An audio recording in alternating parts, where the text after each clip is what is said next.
Hello students, कैसे हैं आप सभी। I hope all of you are doing good. So आपका इंतज़ार खत्म करते हैं और आज स्टार्ट करते हैं chapter 1 of history, the rise of nationalism in Europe. तो जैसे कि आपको बताया गया था कि चैप्टर 1 से हम शुरू कर रहे हैं, तो चैप्टर 1 के लिए आप एक नोटबुक और अपनी बुक लेके बैठ जाइए और साथ साथ चैप्टर को रीड करना है, ठीक है। और एक अच्छी सी जगह ढूंढ लीजिए जहाँ पर कोई आपको डिस्टर्ब ना करे और सिर्फ आप और हमारी वीडियो चले, ठीक है। तो शुरू करते हैं। चैप्टर का नाम जैसे कि है the rise of nationalism in Europe. Europe आपको पता है वर्ल्ड का एक 7 में से एक कॉन्टिनेंट है, ठीक है, जो कि आपने वर्ल्ड मैप पे आपको मैं लोकेट करके दिखा रहा हूं। सो नेशनलिज्म एक और वर्ड है जिसका मीनिंग समझ में आना चाहिए, तो आपको चैप्टर का कंसेप्ट क्लियर होगा कि चैप्टर बनाया क्यों गया है। तो दोस्तों नेशनलिज्म जो वर्ड है, नेशनलिज्म का मतलब होता है कि आपका अपने कंट्री के लिए फीलिंग होना या आपका अपने ग्रुप के लिए फीलिंग होना, ठीक है, एक कॉमननेस की फीलिंग, एक टच, एक कनेक्शन होना, that is called nationalism. So nationalism you can call your feeling towards nation, towards your people, towards race, all this that connects you from all your nearby community, that is called nationalism। ये feeling हम सभी में पाई जाती है। कैसे पाई जाती है?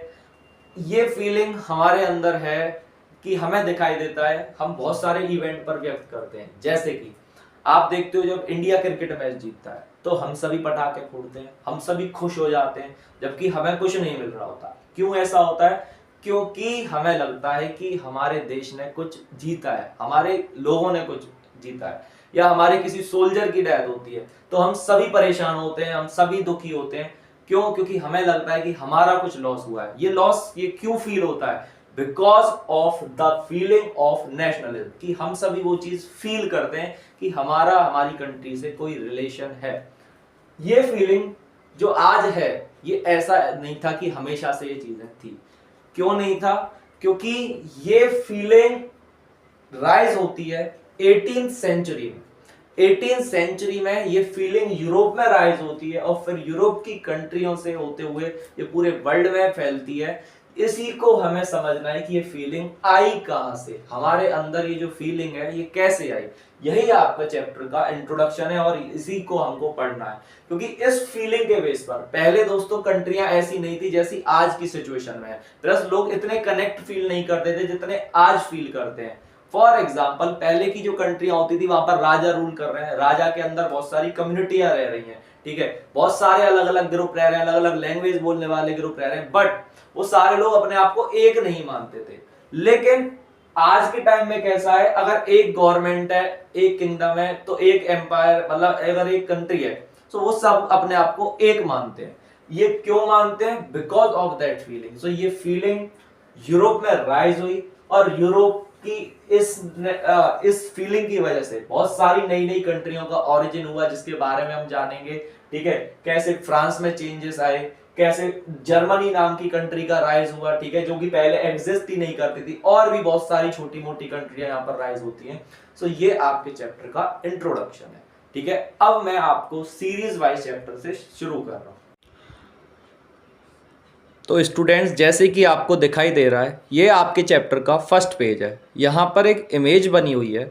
ये इमेज स्टैचू ऑफ लिबर्टी की बनाई हुई है, ठीक है। ये स्टैचू ऑफ लिबर्टी की इमेज फ्रेडरिक सोरियो ने बनाई थी, जो कि 1848 में बनाई गई है।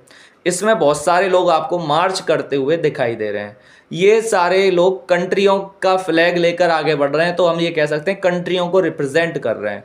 जो दो कंट्रियां हैं स्विट्जरलैंड और यूएसए, उन दोनों का फ्लैग सबसे आगे खड़ा हुआ है, ठीक है। तो वो कंट्रियां इसको क्रॉस कर चुकी हैं। तो इसका मतलब क्या है कि उन कंट्रियों में नेशनलिज्म की फीलिंग पहले ही राइज हो चुकी है और वो दोनों कंट्रियां नेशनलिज्म के बेसिस पर पहले ही बन चुकी हैं। उसके बाद फ्रांस उसके पास खड़ा हुआ है, जो कि उस डेट के आसपास नेशनलिज्म की फीलिंग के साथ आगे बढ़ने के लिए राइज हो चुका है। एंड उसके पीछे फिर जर्मनी के साथ साथ ऑस्ट्रिया, आयरलैंड, हंगरी, रशिया, इन सब का मैप लोगों ने पकड़ा हुआ है और उसके पीछे और भी बहुत सारी कंट्रियां लाइन में लगी हुई हैं। तो ये सब हमें क्या दिखा रहा है कि ये कंट्रियां कैसे एक के बाद एक सभी में नेशनलिज्म राइज होता है, और हमें इस चैप्टर में यही समझना है कि इन सारी कंट्रियों में कैसे नेशनलिज्म राइज होता है। जो ये स्टैचू ऑफ लिबर्टी की जो ये इमेज बनाई है फ्रेडरिक सोर्यू ने, इसके एक हाथ में टॉर्च है और एक हाथ में charter of right of man and women है। ये चार्टर जो है ये फ्रांस का कॉन्स्टिट्यूशन जो आया था उसको दिखाता है। उसमें जो वुमेन के लिए, मैन के लिए राइट दिए गए थे, लोगों के लिए जो राइट दिए गए थे, उसकी बात कर रहा है, ठीक है।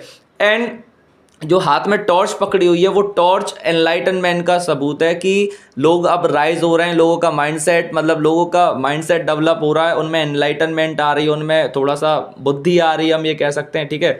सो ये इमेज हमें ये दिखाती है, और उसको ऊपर से देवी देवता आशीर्वाद दे रहे हैं, जो भी गॉड गॉडेसेस हैं, ठीक है, वो सभी आशीर्वाद दे रहे हैं कि सभी लोग इसको फेवर कर रहे हैं कि जो ये नेशनलिज्म के बेसिस पर कंट्रियां राइज हो रही हैं, कि सभी में आपस में एक फीलिंग है, जो कंट्रियों में लोग रह रहे हैं सभी में एक दूसरे से जुड़े हुए हैं। एंड यहाँ पर जो कुछ कचरा पड़ा हुआ है, वो कचरा दिखा रहा है ये मोनार्की के जो सबूत हैं, जो सिंबल हैं, वो सब गिरकर पड़े हुए हैं, जो आगे कचरा पड़ा हुआ है। तो ये सब दिखा रहा है कि अब एब्सोल्यूटिज्म, जो मोनार्की है, जो राजा वाला सिस्टम है, वो ख़त्म होगा और धीरे धीरे डेमोक्रेसी या रिपब्लिक वाला सिस्टम चालू होगा। और ये डेमोक्रेसी और रिपब्लिक जब होगा तो नेशनलिज्म वाली फीलिंग भी लोगों में होगी। सो ये आपका इमेज और जो फर्स्ट और सेकंड पेज है, जब आप इसको रीड करोगे तो आपको समझ आएगा कि ये सारी बातें इसमें लिखी हुई हैं जो मैंने अभी आपको एक्सप्लेन की है। सो आप इसको रीड करिए एक बार।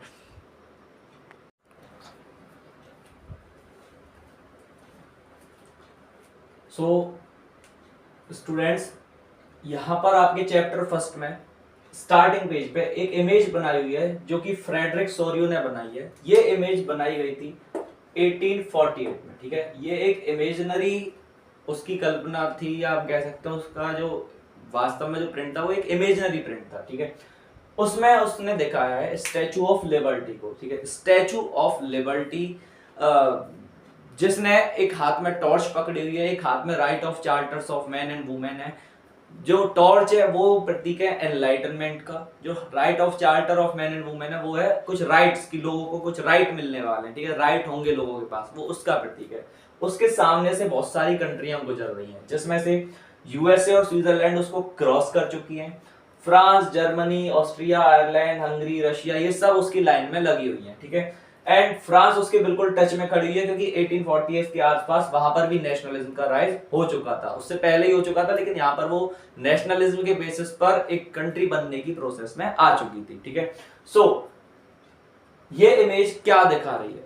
ये इमेज दिखा रही है जो नेशनलिज्म के बेसिस पर कैसे यूरोप में कंट्रियां बननी शुरू हुई, स्टार्टिंग से लेकर बाद तक, और फिर धीरे धीरे और फिर पूरा वर्ल्ड की बहुत सारी कंट्रियां उसकी लाइन में लगी हुई हैं। सो मेन कुछ जो 7-8 कंट्रियां थी वो एक लाइन में लगी हुई है। सो मेन इमेज एक बहुत इजी तरह से समझाई गई है, जिसमें ये कहा गया है कि इमेज बता रही है कंट्रियां लाइन में लगी हुई है नेशनलिज्म के बेसिस पर आगे बढ़ने के लिए, और उनके आसपास कुछ कचरा पड़ा हुआ है। जो कचरा है वो एब्सोल्यूट जो मोनार्की थी, जो राजा महाराजा वाला सिस्टम था, जिसमें लोगों को एक टाइट करके रखा जाता था, लोगों को बहुत सारे राइट नहीं मिलते थे, लोगों के पास कोई अधिकार नहीं थे, उस सब के सिंबल्स पड़े हुए हैं, जो कि दिखा रहा है ये चीजें खत्म होने वाली है और नई तरह का एक सिस्टम आने वाला है। सो फर्स्ट पेज में यही बात की हुई है कि ये सारी चीजें हो रही हैं, और इसने एक नई तरह की सोसाइटी को जन्म दिया है, जिसको हम बोलते हैं नेशन स्टेट, जो कि फर्स्ट पेज के एंड वाले पैसेज में आपको मिलेगा एक टर्म नेशन स्टेट, ठीक है। ये जो टर्म है ये आपने सभी दोनों के बारे में सुना हुआ है, लेकिन एक साथ क्यों लिखा हुआ है? इन दोनों का साथ में मीनिंग क्या होता है? देखो, साथ में मीनिंग अगर हम पहले इसको देखें, ये मेन टर्म हमें समझनी है क्योंकि ये हमारे चैप्टर में आगे चलेगी। लेकिन ये राइज कहां से हुई? देखो, पहले होता था स्टेट, अभी तक हमारी कंट्रियां कैसी थी, स्टेट। स्टेट क्या होता है, जहां पर एक राजा है और राजा के पास एक एरिया है, जिस एरिया पर उसका कब्जा है, लोग को उसको फॉलो करना है, चाहे वो लोग आपस में एक दूसरे को साथ जानते हैं नहीं जानते, लेकिन उस राज्य में रह रहे हैं और उनको राजा के इंस्ट्रक्शन फॉलो करने हैं।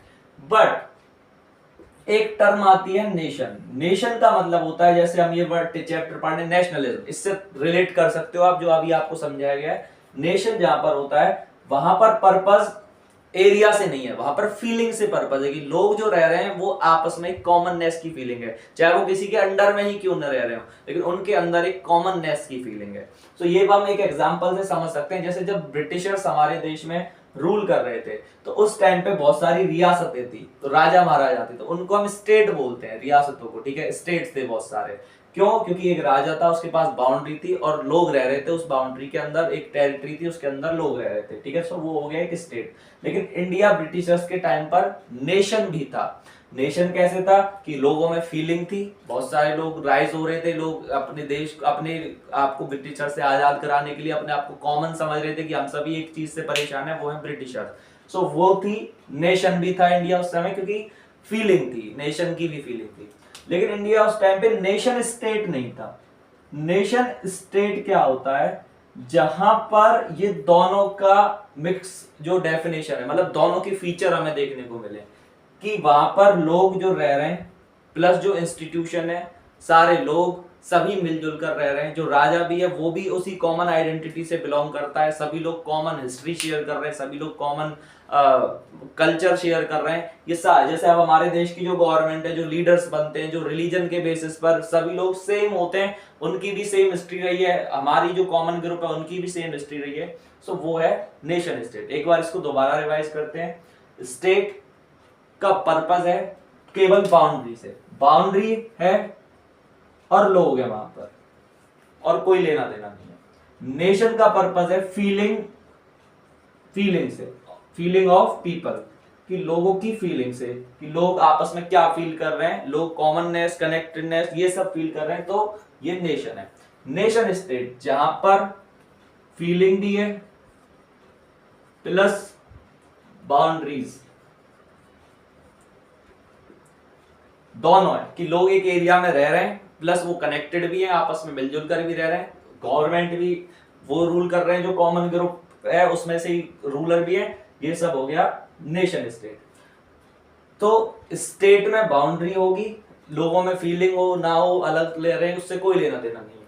नेशन में लोगों में फीलिंग होगी, चाहे उनके पास बाउंड्री हो या ना हो। एक नेशन के लोग, हम कहते हैं इंडिया, इंडियन अपने आप को, तो एक वो नेशन की फीलिंग है, चाहे इंडिया अमेरिका में रह रहा हो, इंडियन पाकिस्तान में रह रहा हो या इंडियन किसी और कंट्री में, वो सब नेशन का पार्ट है क्योंकि उनमें फीलिंग है। सो जब तक फीलिंग से रिलेशन है इसका, तो ये नेशन। नेशन स्टेट फीलिंग भी है और एरिया भी है, सो वो नेशन स्टेट है, ठीक है।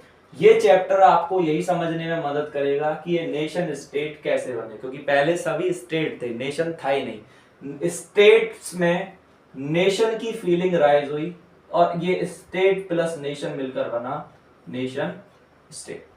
अगर हम नेशन स्टेट और नेशन स्टेट का फर्क समझें, एक एग्जांपल से समझते हैं। फॉर एग्जांपल, ये एक एरिया है,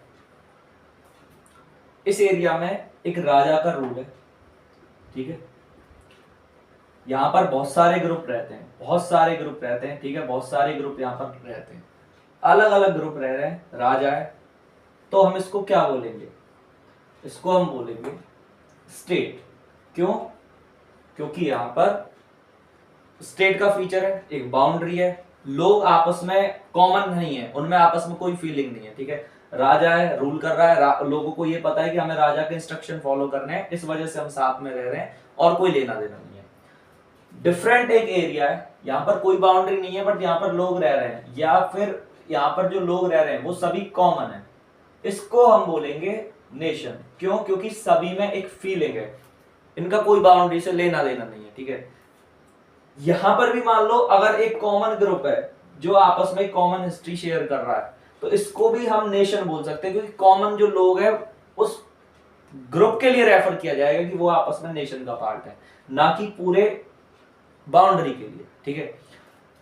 एक एरिया है जहां पर एक रूलर है जो रूल कर रहा है, साथ में बहुत सारे ग्रुप हैं, बहुत सारे ग्रुप नहीं है, सारे जितने भी लोग हैं वो सब अपने आप को एक फील करते हैं। वो हालांकि अलग हो सकते हैं लेकिन सभी अपने आप को एक कनेक्टेड फील करते हैं, इस कंट्री से बिलोंग फील करते हैं। उनको ये पता है ये देश हमारा है, ये बाउंड्री हमारी है। तो यहाँ पर बाउंड्री भी है, प्लस यहाँ पर बाउंड्री भी है, प्लस यहाँ पर फीलिंग भी है। अब इसमें से कुछ लोग बाहर निकलकर मान लो कहीं दूसरे देश में रहने लग जाते हैं, तो क्या ये लोग इस नेशन का पार्ट नहीं है? तो भी ये इस नेशन का पार्ट है, क्योंकि इनके अंदर फीलिंग है। तो ये नेशन स्टेट का कंसेप्ट क्या है कि लोग जो रह रहे हैं किसी भी कंट्री में वो मिलजुल कर रह रहे हैं, एक दूसरे को टच में है, एक दूसरे के लिए फीलिंग आपस में रखते हैं। स्टेट लोग रह रहे हैं बट कोई फीलिंग नहीं है। नेशन फीलिंग है लोगों में, उसको ही हम नेशन बोलेंगे। सो नेशन का लेना देना आपस में एक कॉमन फीलिंग से है, एक कॉमन कल्चर से है, इसको हम नेशन बोलेंगे। ठीक है। सो पहले स्टेट थे, नेशन वाली फीलिंग थी ही नहीं लोगों में। नेशन वाली फीलिंग आई नेशनलिज्म की वजह से, और ये फीलिंग आने के बाद बाउंड्रीज और प्लस फीलिंग कंबाइंड हुई और कंट्रियां नेशन स्टेट बनने लगी। ये कैसे हुआ, यही हमें चैप्टर में समझना है। So thank you guys, I hope कि आपको ये समझ आया होगा और आगे कंटिन्यू करेंगे। साथ साथ रीड करना, यहां से एक बार माइंड में मैप क्लियर करो कि चैप्टर में फर्स्ट 2 पेजेस ना पढ़ने के वाले हो। अगले पेज पर हम नेक्स्ट टॉपिक के साथ आएंगे। Thank you so much.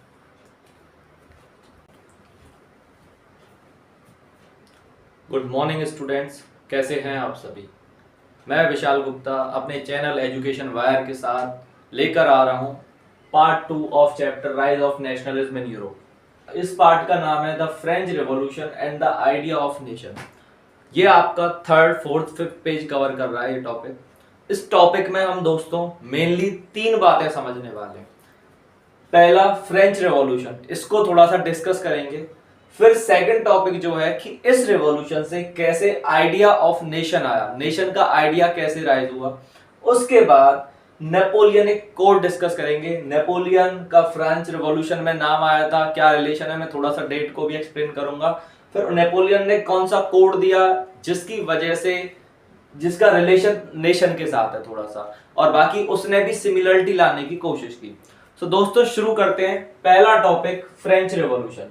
French revolution जैसे कि आपको पता है 14 जुलाई 1789 एक बहुत बड़ा इंसिडेंट, एक ऐसा इंसिडेंट जिसने पूरी दुनिया को प्रभावित किया, उसका नाम था फ्रेंच रिवॉल्यूशन।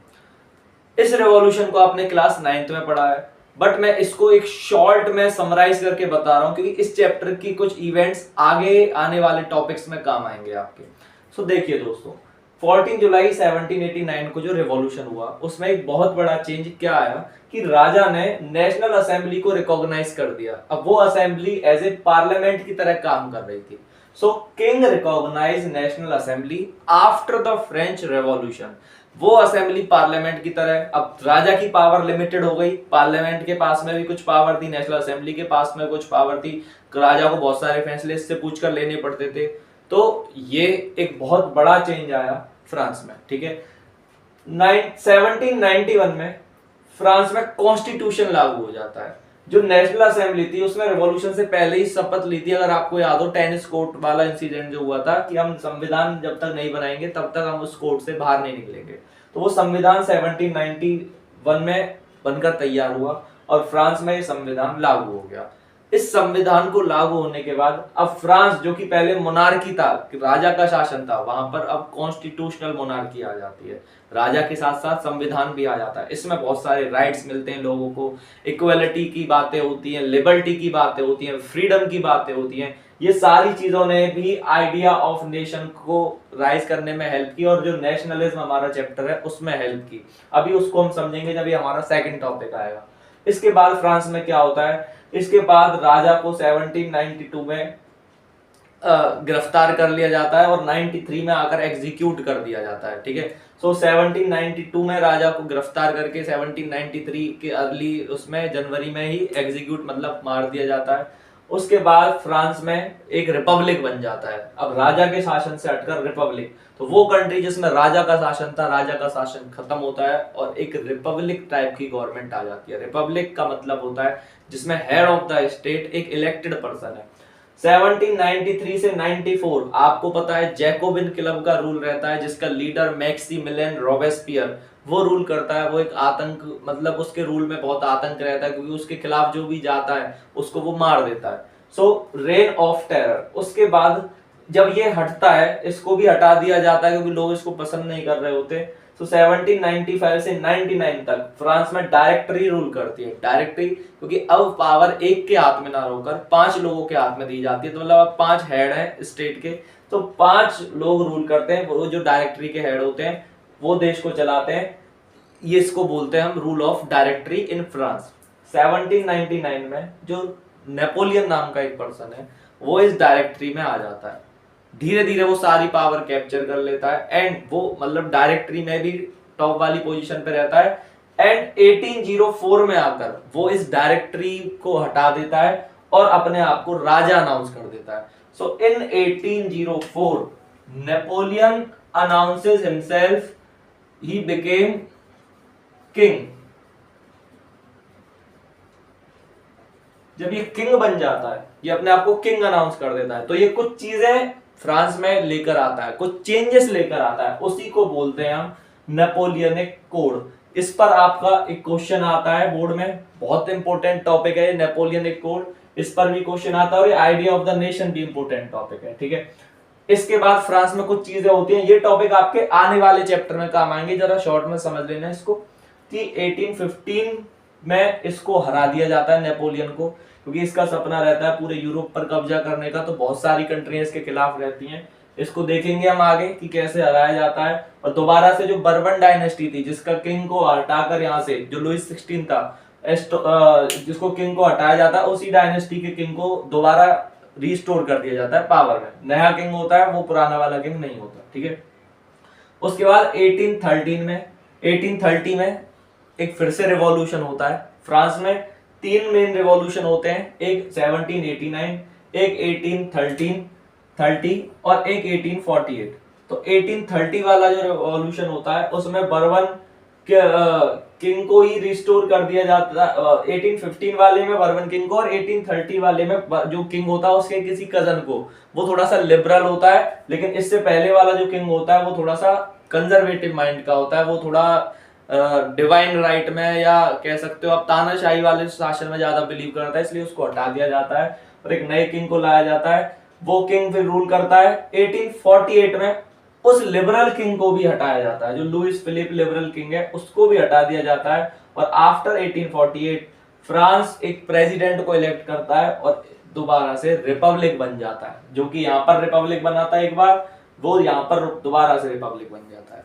तो ये एक शॉर्ट स्टोरी है इस चैप्टर की कि अभी तक हमने क्या पढ़ा। और 1848 तक मैं आपको इसलिए क्योंकि 1848 तक कुछ चीजें हुई हैं जिसका यूरोप पर इम्पैक्ट पड़ा है, उसका भी लिंक यहाँ से है। इसके बाद भी कुछ हिस्ट्री रही है फ्रांस की, अभी हम उस पर डिस्कस नहीं कर रहे हैं। Second topic, idea of nation, जो कि आपको चैप्टर से कनेक्ट हो रहा है, the rise of nationalism in Europe. ये चैप्टर मैंने स्टार्टिंग में बताया था। नेशनलिज्म क्या होता है? Nationalism feeling towards nation, feeling towards group, commonness, oneness, ये सारी फीलिंग का राइज होना, इसी को हम बोलते हैं नेशनलिज्म। सो फ्रांस से ये आइडिया बहुत वाइड स्केल पर फैला। कैसे? जो ये रिवॉल्यूशन हुआ था उसमें लोग सब मिलकर एक साथ आ गया है राजा को हटाने के लिए, क्योंकि सारे लोग परेशान थे। सभी लोगों का एक माइंडसेट बना, प्लस और भी कुछ चीजें, जैसे एक ट्राई कलर बनाया गया। ट्राई कलर पूरे फ्रांस में ट्राई कलर को रिकॉग्नाइज किया जाने लगा, वो एक नेशनल सिंबल बन गया। जो राजा का रॉयल सिंबल होता है उसको हटाकर उसको माना जाने लगा, ट्राई कलर को एक नेशनल सिंबल की तरह, ठीक है।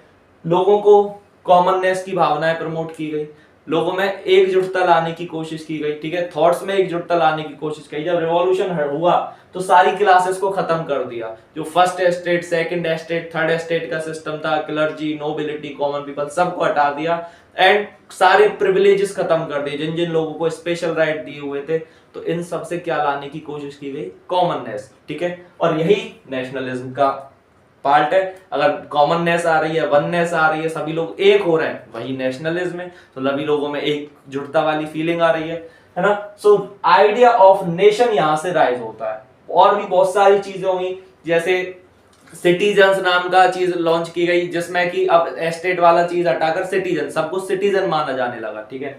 एंड मदरलैंड की, फ्रांस हमारी मदरलैंड है, ये सारी चीजें प्रमोट की गई, ठीक है। इसके बाद नेपोलियनिक कोड। नेपोलियनिक कोड क्या है दोस्तों? नेपोलियनिक कोड जो ये 1804 में नेपोलियन जब राजा बनता है तो ये फ्रांस में कुछ चेंज लेकर आता है। प्लस इसका एक सपना होता है कि पूरे यूरोप पर कब्जा करना है, ठीक है। सो इसके लिए क्या करता है, जब ये जिन जिन एरियाओं पर कब्जा करता है उनमें भी और प्लस फ्रांस में भी कुछ चेंज लेकर आता है। क्या चेंज लेकर आता है कि कॉमन वेट के मेजर्स इंट्रोड्यूस कर देता है। मतलब जो सारे एरिया में वेट का एक ही मेजर होगा। मतलब फॉर एग्जांपल हम 1 किलोग्राम तोलते हैं तो 1 किलोग्राम का मतलब 1000, हम कह सकते हैं 1000 ग्राम होते हैं, ठीक है। बहुत सारे इलाकों में उसका मतलब हो सकता है 1 किलोग्राम का किसी में 500 ग्राम ही हो, किसी में 1500 ग्राम हो। तो इस तरह से डिफरेंट मेजर्स होते हैं, तो ये मेजर्स को एक कर देता है, ठीक है। टैक्सेशन का सिस्टम एक कर देता है, प्लस सारे एरिया में फ्यूडल सिस्टम को हटा देता है। फ्यूडल मतलब जो लोकल एरिया में लॉर्ड होते हैं सबको हटाकर एक पूरी कंट्री का एक ही सेंट्रल गवर्नमेंट है और उसके अकॉर्डिंग ही चीजें ऑर्गेनाइज होंगी, ठीक है।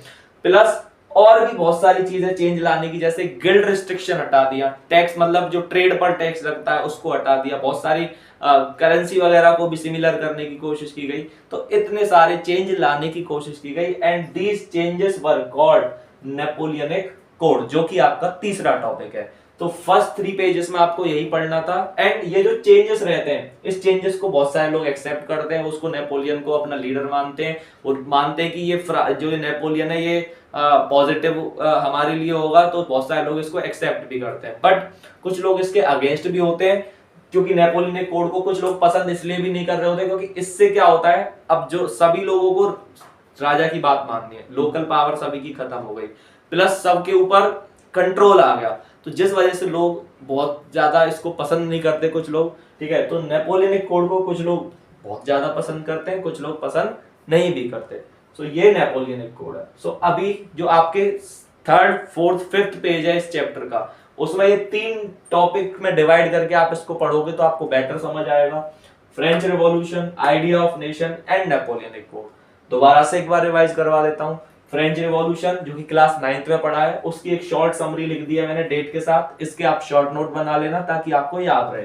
आइडिया ऑफ नेशन, फ्रांस का जो रिवॉल्यूशन हुआ उससे जो नेशन का आइडिया था और वाइड स्केल पर फैला। फिर हम देखेंगे इस आइडिया ने कैसे यूरोपियन कंट्रीज में नेशनलिज्म लाने में मदद की, जो कि हमारा चैप्टर है the rise of nationalism in Europe. तो यूरोप में नेशनलिज्म राइज होता है फ्रांस से, और फिर यहां से कैसे फैलेगा और कैसे बहुत सारी कंट्रियां नेशन बनना शुरू होंगी, ठीक है, नेशन स्टेट बनना शुरू होंगी, ये हम देखेंगे। नेशन और नेशन स्टेट वाला कंसेप्ट मैंने आपको पिछले उसमें समझाया था। थैंक यू दोस्तों, good morning to all my dear students. कैसे हैं आप सभी? मैं आज आपको topic 2nd of chapter rise of nationalism in Europe cover करूंगा, जिसका नाम है the making of nationalism in Europe. ये आपके चैप्टर में 2nd जो मेन हेडिंग है वो दी हुई है। ये चैप्टर 6 हेडिंग्स में डिवाइडेड है, जिसमें से आज मैं 2nd वाली को कवर कर रहा हूँ, ठीक है। हमने पहले वीडियो में हमने इंट्रोडक्शन लिया था इस चैप्टर का। इंट्रोडक्शन फर्स्ट 2 पेजेस में है इस चैप्टर का। उसके बाद जो फर्स्ट टॉपिक था हमारा तो French revolution and the idea of the nation, वो हमने कवर करा। उसमें हमें ये समझ आया था कि कैसे नेशन का आइडिया राइज हुआ, कैसे लोगों में जो यूनिटी, कॉमननेस, ये सब वाली फीलिंग राइज हुई। एंड जो फर्स्ट वीडियो थी उसमें मैंने आपको सारे डिफरेंस समझाए थे कि पहले कैसे स्टेट बने हुए थे, फिर बाद में नेशन की फीलिंग राइज हुई और फिर कैसे नेशन स्टेट बने। वो टॉपिक को समझा था। हालांकि हमें ये यूरोप के एंगल से समझना है कि ये सारी चीजें कैसे हुई। यहां से ये चैप्टर शुरू होगा जिससे आपको समझ में आएगा तो ये कि नेशनलिज्म वाली जो प्रोसेस है वो पूरे यूरोप के लेवल पे, पिछले टॉपिक में हमने केवल फ्रांस के लेवल पे समझा था। तो दोस्तों फ्रांस में हमें ये समझ आया कि फ्रांस से नेशनलिज्म का आइडिया आया, नेशन का आइडिया आया, कॉमननेस वाली फीलिंग आई, लोगों ने एक दूसरे के साथ मिलकर काम करना शुरू किया, एक नेशनल फ्लैग वगैरह ये सारी चीजें इंट्रोड्यूस होना शुरू हुई, ठीक है। ये चैप्टर जो ये सेकंड टॉपिक है, ये आपको हेल्प करेगा ये समझने में कि जो मैंने आपको स्टेट वाला जो कंसेप्ट समझाया था कि यूरोप में स्टेट्स थे। स्टेट्स का क्या मतलब है कि जो बहुत सारे लोग रहते थे एक राजा के एम्पायर में, और सब लोगों का आपस में कोई लेना देना नहीं था। राजा ने जो एरिया कब्जा कर लिया वो भी लोग उसके राज्य में रह रहे हैं, बट वो सब आपस में कोई लेना देना नहीं था। वो सब केवल राजा को मानते थे कि ये हमारा राजा है और हमें इसके इंस्ट्रक्शन फॉलो करने हैं, उसके अलावा उनका आपस में कोई लेना देना नहीं था। तो इसके लिए आपको एक एग्जाम्पल दिया गया है चैप्टर में, जो ये टॉपिक सेकंड है, इसका जो फर्स्ट पेज है उसमें ऑस्ट्रिया हंगरी नाम की कंट्री का एग्जाम्पल दिया गया। ये जो एम्पायर था इसको हैब्सबर्ग एम्पायर रूल करता था। जो हैब्सबर्ग डायनेस्टी थी वो रूल करती थी, और इसका एरिया जो था वो था ऑस्ट्रिया हंगरी। यहां पर क्या होता था, यहां पर आपको डिफरेंस समझ आएगा कि जैसे एरिस्टोक्रेसी जो थी वो जर्मन स्पीकिंग वाली थी। एरिस्टोक्रेसी मतलब जो एलाइट क्लास होती है, जो टॉप क्लास होती है, जिनको प्रिविलेजेस मिली हुई होती हैं, ठीक है, तो कंट्री में वो क्लास जर्मन यूज करती थी बोलने के लिए। प्लस कुछ वेनेटिया और लोम्बार्डी नाम के रीजन थे जहां पर इटालियन स्पीकिंग वाले लोग रहते थे, इटली बोलने वाले लोग, इटालियन लैंग्वेज बोलने वाले लोग रहते थे। हंगरी वाला जो एरिया था उसमें आधी से ज्यादा पॉपुलेशन मागयार लैंग्वेज यूज करती थी, ठीक है, और आधी जो बची हुई पॉपुलेशन थी वो इसी लैंग्वेज के अलग अलग डायलेक्ट में और भी प्लस और भी अलग अलग लैंग्वेजेस को यूज करते थे, ठीक है। गैलिशिया नाम का जो एरिया था वहां पर पॉलिश यूज की जाती थी। पॉलिश जो पोलैंड वाली कंट्री की लैंग्वेज है वो यूज की जाती थी। प्लस और भी अदर ग्रुप रहते थे, जैसे नॉर्थ में बोहेमियाज एंड स्लोवाक्स रहते थे, साउथ में क्रोट्स रहते थे जिसके बेस पर बाद में क्रोएशिया कंट्री बनी, ईस्ट में रोमन रहते थे जिसमें रोमेनिया नाम की कंट्री। तो ये सारे लोग ऑस्ट्रिया हंगरी नाम के एम्पायर में रहते थे। तो अब हमें समझ आ रहा है कि ये सारे लोग कितने सारे अलग अलग लैंग्वेज बोलने वाले लोग हैं। तो ये सब में आपस में तो कोई कॉमन चीज है नहीं, लेकिन ये सब लोग एक एम्पायर में रह रहे हैं। तो इस वजह से हम इसको बोलेंगे स्टेट, क्योंकि यहाँ पर क्या है, कोई पॉलिटिकल यूनिटी नहीं है। ये फीचर किसका है, स्टेट का फीचर है। ये सब टुगेदर है बिकॉज ऑफ किंग, कि इनको पता है जो ये हैब्सबर्ग एम्पायर का राजा है वो हमारा राजा है और हम साथ में रह रहे हैं, ठीक है। तो ये जो आपका टॉपिक सेकंड था, इसका जो फर्स्ट इंट्रोडक्शन वाला पेज है उसमें यही कहा हुआ है कि यूरोप पूरा कैसा था, यूरोप स्टेट्स में डिवाइडेड था।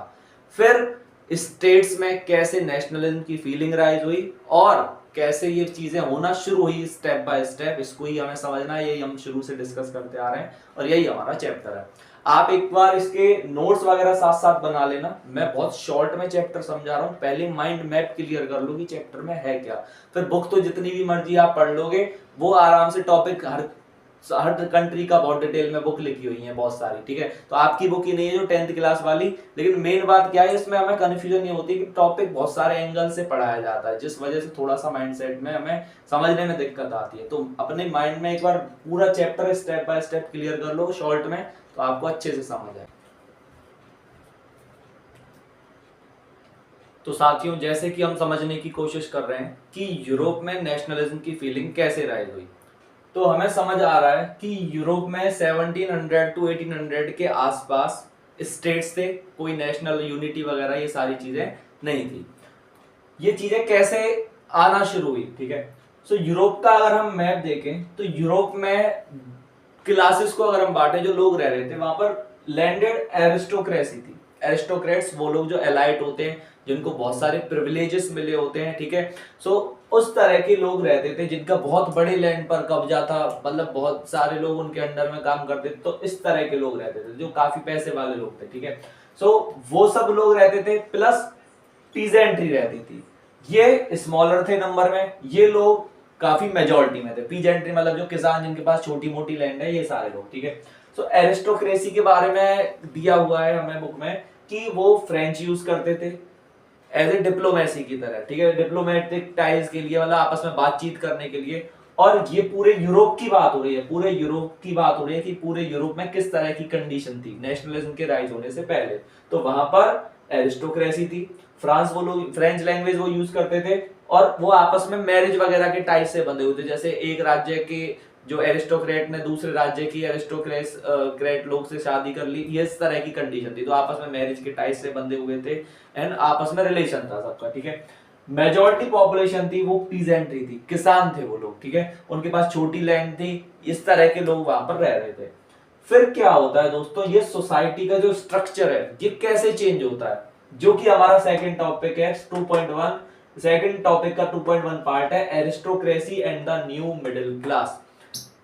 जो एक नया इवेंट होता है जिसको बोलते हैं हम इंडस्ट्रियल ग्रोथ। इंडस्ट्रीज लगना स्टार्ट होती है, इंडस्ट्रियल रिवॉल्यूशन आता है इंग्लैंड में, ठीक है। मिड ऑफ 18th सेंचुरी में इंग्लैंड में एक इंडस्ट्रियल रिवॉल्यूशन आता है, ये अग्नि अराउंड 70-50 के आसपास, ठीक है। इस रिवॉल्यूशन से क्या होता है, मशीनें आना शुरू होती हैं, मशीनें लगना, फैक्ट्रियां लगना, इन सब की वजह से मशीनों से काम होता है, तो लोग छोटे मोटे लेवल पर भी लोग अपना बिजनेस स्टार्ट करते हैं, तो थोड़ा सा पैसा कमाना शुरू कर देते हैं। ये चीज फ्रांस और जर्मनी में प्लस अदर पार्ट जो यूरोप के थे वहां पर 1800 टू 1900 के बीच में डेवलप हुई, ठीक है। तो हम कह सकते हैं यूरोप के पूरे पार्ट में मिडिल क्लास बनना शुरू हो गए, लोग कुछ पैसे कमाने वाले लोग आने लग गए 1800 से 1900 के बीच में, ठीक है। यही हमारा टॉपिक है कि नई मिडिल क्लास आना शुरू हो गई। अब जो ये नई मिडिल क्लास आई, ठीक है, इसने क्या किया, ठीक है, ये जो इम्पैक्ट था इसका, ये यूरोप में ईस्टर्न पार्ट में कम था, वेस्टर्न पार्ट में ज्यादा था। ये वाली बात आप याद रखना कि वेस्टर्न वाले पार्ट जहां जर्मनी फ्रांस वगैरह वाली कंट्री, वहां पर ये ग्रोथ ज्यादा हुई as compare to eastern part. इसका इम्पैक्ट क्या पड़ा, अभी हमने क्या समझा, एरिस्टोक्रेसी और पीजेंट्री दो मेन ग्रुप थे पूरे यूरोप में। इन दोनों में से जो एरिस्टोक्रेसी थी उसके हाथ में पूरा कंट्रोल था, पीजेंट्री वो थी, वो जो लोग गरीब लोग थे वो उनके अंडर में काम करते हैं, हम कह सकते हैं, या फिर कोई छोटी छोटी लैंड के मालिक थे, इस तरह की कंडीशन थी। इंडस्ट्रियल ग्रोथ हुई जिससे कुछ लोगों के हाथ में, जो पीजेंट्री वगैरह के भी लोग थे जो छोटा मोटा बिजनेस कर रहे हैं, उनके हाथ में पैसा आना शुरू हुआ। पैसे आने का इम्पैक्ट क्या पड़ा, नए ग्रुप बनना शुरू हो गए सोसाइटी में, कुछ एजुकेशनिस्ट, प्रोफेशनल्स, बिजनेसमैन, ट्रेडर्स, इस तरह के कुछ ग्रुप बनना शुरू हो गए। इन ग्रुप्स की वजह से प्लस ये जो ग्रोथ हुई उसकी वजह से टाउन बनना शुरू हो गए, छोटे छोटे जो कस्बे गांव वगैरह थे वो थोड़ा सा टाउन में कन्वर्ट होना शुरू हो गए, ठीक है। So idea of A national unity and end of aristocratic privilege, जब ये लोग ये बिजनेस वगैरह कर रहे थे तो इनको प्रॉब्लम क्या फेस करनी पड़ रही थी कि जो एरिस्टोक्रेसी थी वो इनके रास्ते में टांग अड़ाती थी, उनको सारी पावर थी एरिस्टोक्रेसी के हाथ में, प्लस उनसे बहुत ज्यादा टैक्स वगैरह लिए जाते थे। तो अब इन लोगों के माइंड में क्या आने लगा कि इस सब का एंड होना चाहिए, क्योंकि ये लोग पढ़े लिखे भी थे, तो इन्होंने पूरे रीति रिवाजों के को क्वेश्चन किया कि ये सब क्यों हो रहा है हमारे सोसाइटी में, ठीक है। तो उन्होंने नेशनल यूनिटी लाने की कि हम किसी तरह से एक कर दें सारी चीजों को, अलग अलग उनको टैक्स देने पड़ते थे अलग अलग एरिया को क्रॉस करने पर, तो नेशनल यूनिटी वाली फीलिंग थोड़ा सा राइज होना शुरू हुई, जो ये न्यू मिडिल क्लास बनी थी इनके बीच में। तो इसलिए हमारे टॉपिक है न्यू मिडिल क्लास। तो अब आपको थोड़ा सा कनेक्ट हो रहा है चैप्टर कि यूरोप में नॉर्मल कंडीशन थी, लोग रह रहे थे अब तक 1700 से 1800 के बीच में, यहां से एक मिडिल क्लास बनना शुरू होती है, और मिडिल क्लास के माइंड में ये चीजें आती हैं कि नेशनल यूनिटी वगैरह या एरिस्टोक्रेसी को एंड कर दे, ठीक है। तो 2.1 जो आपका टॉपिक है उसमें यही बातें करी हुई हैं, और आप इसको एक बार रीड करोगे तो आपको अच्छे से समझ आ जाएगा। तो साथियों, जैसे कि आपको समझ आ रहा है कि हमने पढ़ा कि एक मिडिल क्लास राइज होना शुरू हुई यूरोप में। पहले केवल एरिस्टोक्रेसी थी, है ना, और कोई पीजेंट्री वगैरह थे। अब लोगों में थोड़ा सा, जो गरीब लोग थे, जो पीजेंट थे, उनमें नॉलेज आना शुरू हुई और मिडिल क्लास राइज होना शुरू हुई। अब मिडिल क्लास को क्या था, पैसे कमाने के लिए उनको प्रॉब्लम आ रही थी बहुत सारी, कि उनको बहुत सारी जगह टैक्स देना पड़ता था, ये सारी चीजें हो रही थी। तो एक नई डिमांड उठने लगी जिसको हम बोलते हैं लिबरलिज्म। लिबरल का मतलब होता है फ्री, एक लैटिन वर्ड है लिबर, जिसका मतलब होता है फ्री, ठीक है। सो फ्रीडम मांगने लगे वो लोग, कौन से, मिडिल क्लास वाले लोग। तो इसीलिए आपका टॉपिक है what did liberal nationalism stand for. तो इस आपका 2.2 टॉपिक है उसमें केवल यही समझाया गया है कि लिबरल नेशनलिज्म का क्या मतलब है। सो लिबरलिज्म और लिबरल नेशनलिज्म, ये इसकी डिमांड करने लगे मिडिल क्लास वाले लोग, ठीक है। ये क्या है, इसको हम दो तरह से समझेंगे कि वो जो फ्रीडम मांग रहे थे, मतलब इसका मतलब है मेनली फ्रीडम से, ठीक है। फ्रीडम, और फ्रीडम के बेस पर जब फ्रीडम मांग रहे हैं तो सभी फ्रीडम मांग रहे हैं, और जिस तरह की फ्रीडम मांग रहे हैं तो उससे एक नेशनलिज्म की फीलिंग प्रमोट होगी। इसको अभी हम समझेंगे कैसे। देखो, तो लिबरलिज्म वो फ्रीडम दो तरह से मांग रहे थे, एक पॉलिटिकल फ्रीडम और एक इकोनॉमिक फ्रीडम। पॉलिटिकल मतलब उनके जो राइट्स थे, पॉलिटिकल राइट्स, उसके बारे में बात हो रही थी। इकोनॉमिक मतलब पैसे के मामले में, ठीक है, जो टैक्स वगैरह से रिलेटेड चीजें। तो अब पॉलिटिकल फ्रीडम की अगर हम बात करें तो फ्रीडम फॉर इंडिविजुअल, कि हर पर्सन को कुछ राइट हो, उनके ऊपर ऐसा ना हो कि गवर्नमेंट कभी भी चाहे उनको बंद कर दे या कोई भी छोटी से छोटी चीज के लिए उनको पनिश किया जाए। तो इंडिविजुअल्स को कुछ राइट्स मिलने चाहिए, इसकी फ्रीडम मांग रहे थे। Equality of all before law, कानून सबके लिए एक होना चाहिए, क्योंकि क्लासेस बनी हुई थी। फ्रांस में भी हमने पढ़ा 3 एस्टेट थे, first estate, second estate, third estate, जिसमें पहले 2 को बहुत सारे राइट थे, थर्ड एस्टेट को कुछ भी राइट नहीं था और सारे टैक्स थर्ड वालों को देने पड़ते थे और पहले 2 को कुछ नहीं देना पड़ता था। तो इक्वलिटी सभी के लिए थी, कानून सबके लिए एक हो, ऐसा ना हो एक कुछ लोगों को फायदा मिल रहा हो और कुछ को नुकसान उठाना पड़ रहा हो। गवर्नमेंट जो बने, क्योंकि फ्रेंच रेवोल्यूशन हो चुका था तो लोगों को आइडिया था क्या चल रहा है, तो जो गवर्नमेंट जो बने वो सभी के कंसेंट से बने, सभी लोगों का रोल होना चाहिए गवर्नमेंट में, ऐसी गवर्नमेंट हो, ये ना हो कि राजा अपनी मर्जी से जो भी चाहे वो रूल कर रहा है, ऐसा ना हो। End of autocratic privileges, autocratic privileges वही मतलब जो भी हायर क्लास के लोग हैं, जो भी राजा से रिलेटेड लोग हैं, ठीक है, उनको बहुत सारे राइट मिले हुए हैं, इसका एंड होना चाहिए। Voting right of property holders, ये लोग का हालांकि इस मामले में एक कॉन्ट्राडिक्टरी बात यह है, जो ये लोग चाहते थे कि प्रॉपर्टी जिनके पास है ना उन्हीं को वोटिंग का राइट मिले, सभी को वोटिंग का राइट ना मिले। ऐसा ही हमने फ्रांस में देखा था, जब फ्रांस में कॉन्स्टिट्यूशन बना था 1791 में, तो उनमें केवल 25 ईयर्स से ऊपर वाले लोगों को वोटिंग का राइट दिया और जिनके पास प्रॉपर्टी थी उनको वोटिंग का राइट दिया गया। एंड बाद में फिर कुछ टाइम के लिए जब वो रॉबेस्पियर का रूल आया था तो सभी को वोटिंग का राइट मिला, जितने भी मेल थे। फीमेल को तो खैर बाहर ही रखा गया था बहुत लंबे टाइम तक। और फिर बाद में नेपोलियन आया तो उसने फिर दोबारा से प्रॉपर्टी वाला सिस्टम की जिनके पास प्रॉपर्टी है उसको ही वोटिंग का राइट मिलेगा, ये सिस्टम दोबारा इंट्रोड्यूस किया। यही लिबरल वाले लोग चाहते थे, ठीक है, इनका तो ये पॉलिटिकल लिबरलिज्म है इनका, कि पॉलिटिकली वो लोग ये चीजें सोचते थे, इस मामले में फ्रीडम चाहते थे। मिडिल क्लास के लोग जो बन रहे थे, जो नए लोग आ रहे थे, ठीक है, उनका माइंडसेट ये था। इकोनॉमिक मामले में, पैसे से मामले में वो क्या सोच रहे थे, उनको था फ्रीडम ऑफ मार्केट, की मार्केट में हमें ट्रेड करने की, ये सारी चीजों की फ्रीडम मिले, ऐसा ना हो हम पर हर तरह की रिस्ट्रिक्शन लगी हो, बहुत सारे तरह के टैक्स लगे हो, ये चीजें नहीं होनी चाहिए। Abolition of state impose restriction, राज्य ने जो टैक्स लगाए हुए हैं, राज्य ने बहुत सारे तरह के टैक्स लगाए हुए थे कि एक इलाके से दूसरे इलाके तक जाने के लिए बॉर्डर पर टैक्स, ये टैक्स वो टैक्स, ये सारे टैक्स खत्म होने चाहिए, ठीक है। और प्लस जो रिस्ट्रिक्शन थी, रिस्ट्रिक्शन भी बहुत सारी तरह की थी, कोई भी परमिशन लेना, ये सारी चीजें, लाइसेंस वगैरह होता होगा, तो वो सारी चीजों का अबॉलिशन हो, ठीक है। नेपोलियन ने एक कॉन्फेडरेसी क्रिएट की थी, जब नेपोलियन हमने पढ़ा था कि 1804 से 1815 तक नेपोलियन का एज ए किंग रूल किया था, तो उसने जब जर्मनी पर वाले एरियाज में जहां जहां जर्मनी बोली जाती थी, ऐसे 39 एरिया, तो उन सबको मिलाकर एक कॉन्फेडरेशन बना दिया, ठीक है। तो उसने उनको एक करा, क्यों एक करा, क्योंकि हमने पढ़ा था नेपोलियन ने प्रमोट किया था इकोनॉमिक को, उसने टैक्स वगैरह हटाए थे, तो उसने सारे इलाकों को एक कर दिया। हालांकि अलग अलग राज्य थे वो लोग 39, बट 39 राज्यों की एक इकोनॉमिक बेसिस पर एक कॉन्फेडरेशन बना दी कि उनको एक ही ग्रुप देखेगा और एक ही ग्रुप के अंडर में वो लोग 39 जो जर्मन कॉन्फेडरेशन वाले एरिया है वो रहेंगे, ठीक है। सो इसका फायदा, इसका ये क्यों किया गया, टैक्स इशू को सॉल्व करने के लिए, ठीक है। तो ऐसे ही ये लोग चाहते थे, लिबरल वाले लोग, कि ऐसा कुछ हो कि बार बार में टैक्स ना देना पड़े। अब यहाँ पर क्या होता था कि एक एरिया से दूसरे एरिया में जाने लेके, जिसमें लिखा हुआ है एम्सबर्ग से लेकर न्यूरेमबर्ग तक जाने के लिए 5% टैक्स प्लस बहुत सारे मतलब 11-12 बैरियर से गुजरना पड़ता था और हर पर 5% टैक्स देना पड़ता था। तो एक पर्सन जो व्यापार कर रहा है उसको इतना ज्यादा टैक्स देना पड़ेगा, तो सीधी सी बात है उसका प्रॉफिट बहुत कम होगा। तो ये लोग इससे फ्रीडम चाहते थे, ठीक है। प्लस एक प्रॉब्लम और थी, वो एक चीज में और यूनिटी चाहते थे कि डिफरेंट टाइप की मेजरमेंट की यूनिट थी। मतलब एक यूनिट का आप अगर एग्जांपल के लिए ले, तो जैसे हम वहां पर लोग एलए नाम की एक यूनिट लेते थे मेजरमेंट के लिए, एलए का को क्लॉथ को मेजर करने के लिए लेते थे। अब एलए को फ्रैंकफर्ट में मेजरमेंट था कि अगर एलए यूनिट की फ्रैंकफर्ट में था मान्यता 54.7 सेंटीमीटर, कि अगर आप एलए, एक एलए का मतलब है फ्रैंकफर्ट में 54.7 सेंटीमीटर। वही मेंज वाला जो एरिया था वहां पर था इसका 55.1 सेंटीमीटर और न्यूरेमबर्ग में 65.6 सेंटीमीटर। तो एक ही यूनिट की अलग अलग एरिया में अलग अलग मेजरमेंट है। अगर जैसे हम बात करें कि 1 मीटर में 100 सेंटीमीटर होते हैं, मान लो हम कह रहे हैं इंडिया में, पाकिस्तान में हो रहे हैं 1 सेंटीमीटर के 1 मीटर के 1000 सेंटीमीटर, तो ये अलग अलग हो गई। अब ऐसा छोटे छोटे डिस्टेंस पर जो एरिया थे उनमें अलग अलग मेजरमेंट का फर्क देखने को मिलता था। तो इसमें भी वो लोग यूनिटी चाहते थे। तो कुछ चीजों में यूनिटी लाना चाह रहे हैं, आपको समझ आ रही है। और नेशनलिज्म क्या है, किसको प्रमोट करता है, यूनिटी को। तो लिबरल नेशनलिज्म, लिबरल लोग जो कुछ इंप्रूवमेंट चाहते थे सोसाइटी में, उसने भी कहीं ना कहीं नेशनलिज्म को प्रमोट किया।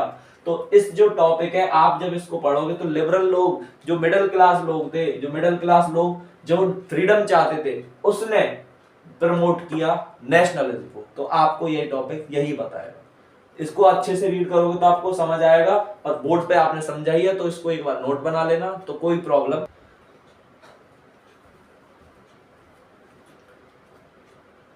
तो स्टूडेंट्स, हमारा 2.3 टॉपिक है अ न्यू कंजर्वेटिज्म आफ्टर 1815। 1815 जैसे कि डेट दी हुई है, तो आपको थोड़ा सा आइडिया लग रहा होगा 1815 में क्या हुआ था। कि हमने पढ़ा था 1815 में नेपोलियन को हरा दिया गया था।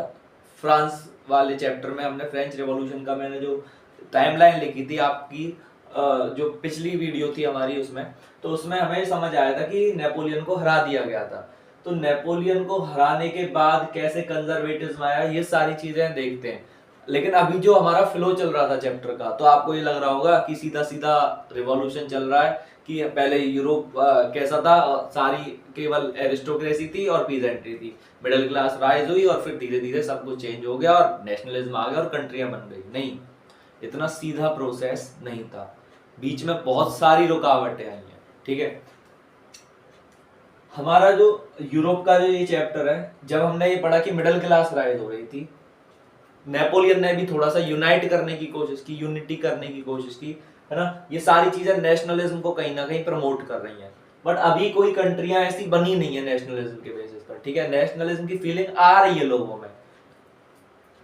1815 1700 से 1800 में अगर हम देखें, चलो पहले ये देखते हैं कि क्या होता है, कि मिडिल क्लास राइज होती है। ठीक है, मिडिल क्लास राइज हो रही है, हमने समझा था। लिबरलिज्म वाली फीलिंग, फ्रीडम वाली फीलिंग लोगों के माइंड में, फ्री कराना है हमें अपने आप को, है ना, आजादी चाहिए, टेंशन फ्री चाहिए, ये सब नहीं चाहिए एरिस्टोक्रेसी वगैरह। और फ्रेंच रेवोल्यूशन वाला टॉपिक हो जाता है 1789 में, फ्रेंच रेवोल्यूशन हो जाता है, तो थोड़ी चीजें वहां से भी प्रमोट होती है। 1804 से 1815 तक नेपोलियन रूल करता है फ्रांस के ऊपर, उसका रूल चलता है। ये मैंने आपको टाइमलाइन में डिस्कस किया था, याद आ रहा होगा, नहीं आ रहा है तो एक बार दोबारा वीडियो देख लो पिछली वाली, जो इस चैप्टर का पिछला टॉपिक है, तो उससे आपको क्लियर हो जाएगा। 1815 में नेपोलियन 1815 तक आते आते यूरोप में बहुत सारे एरिया को कब्जा कर लेता है। बाकी कंट्रियों को चिंता होने लगती है कि कहीं ये ना ऐसा ना हो कि सारे यूरोप पर ही कब्जा कर ले। नेपोलियन का सपना भी होता है पूरे यूरोप पर कब्जा करने का, बट ऐसा नहीं होता है।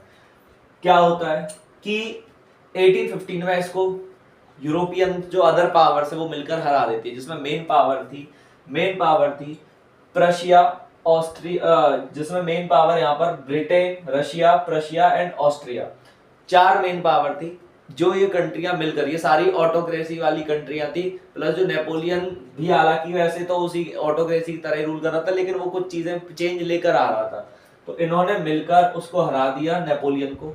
एंड में ट्रीटी साइन होती है, ट्रीटी ऑफ वियना। ये क्या है, वियना एक प्लेस है ऑस्ट्रिया में, यहाँ पर एक ट्रीटी साइन होती है। इस ट्रीटी को में हेड होते हैं ऑस्ट्रिया के जो चांसलर होते हैं ड्यूक मेटरनिक, वो इस ट्रीटी के हेड होते हैं। याद रखना, ट्रीटी ऑफ वियना एक बहुत इंपॉर्टेंट रोल प्ले करती है, और ये बोर्ड के एग्जाम्स में इससे क्वेश्चन जरूर पूछा जाता है। तो ट्रीटी ऑफ वियना क्या है, ऑस्ट्रियन चांसलर हेड करते हैं, इसमें मेनली 4 कंट्रियां पार्टिसिपेट करती हैं। 1815 में ये ट्रीटी होती है।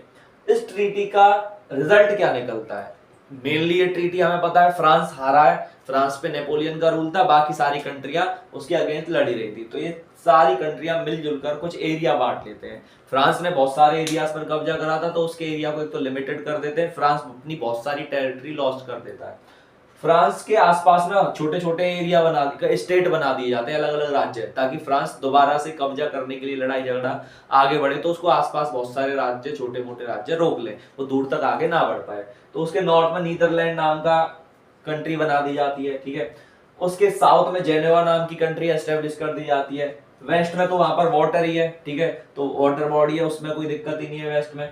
ईस्ट वाली साइड में प्रशिया और ऑस्ट्रिया जो 2 मेन कंट्रियां होती है, वो कुछ एरिया इनका कब्जा कर लेती हैं।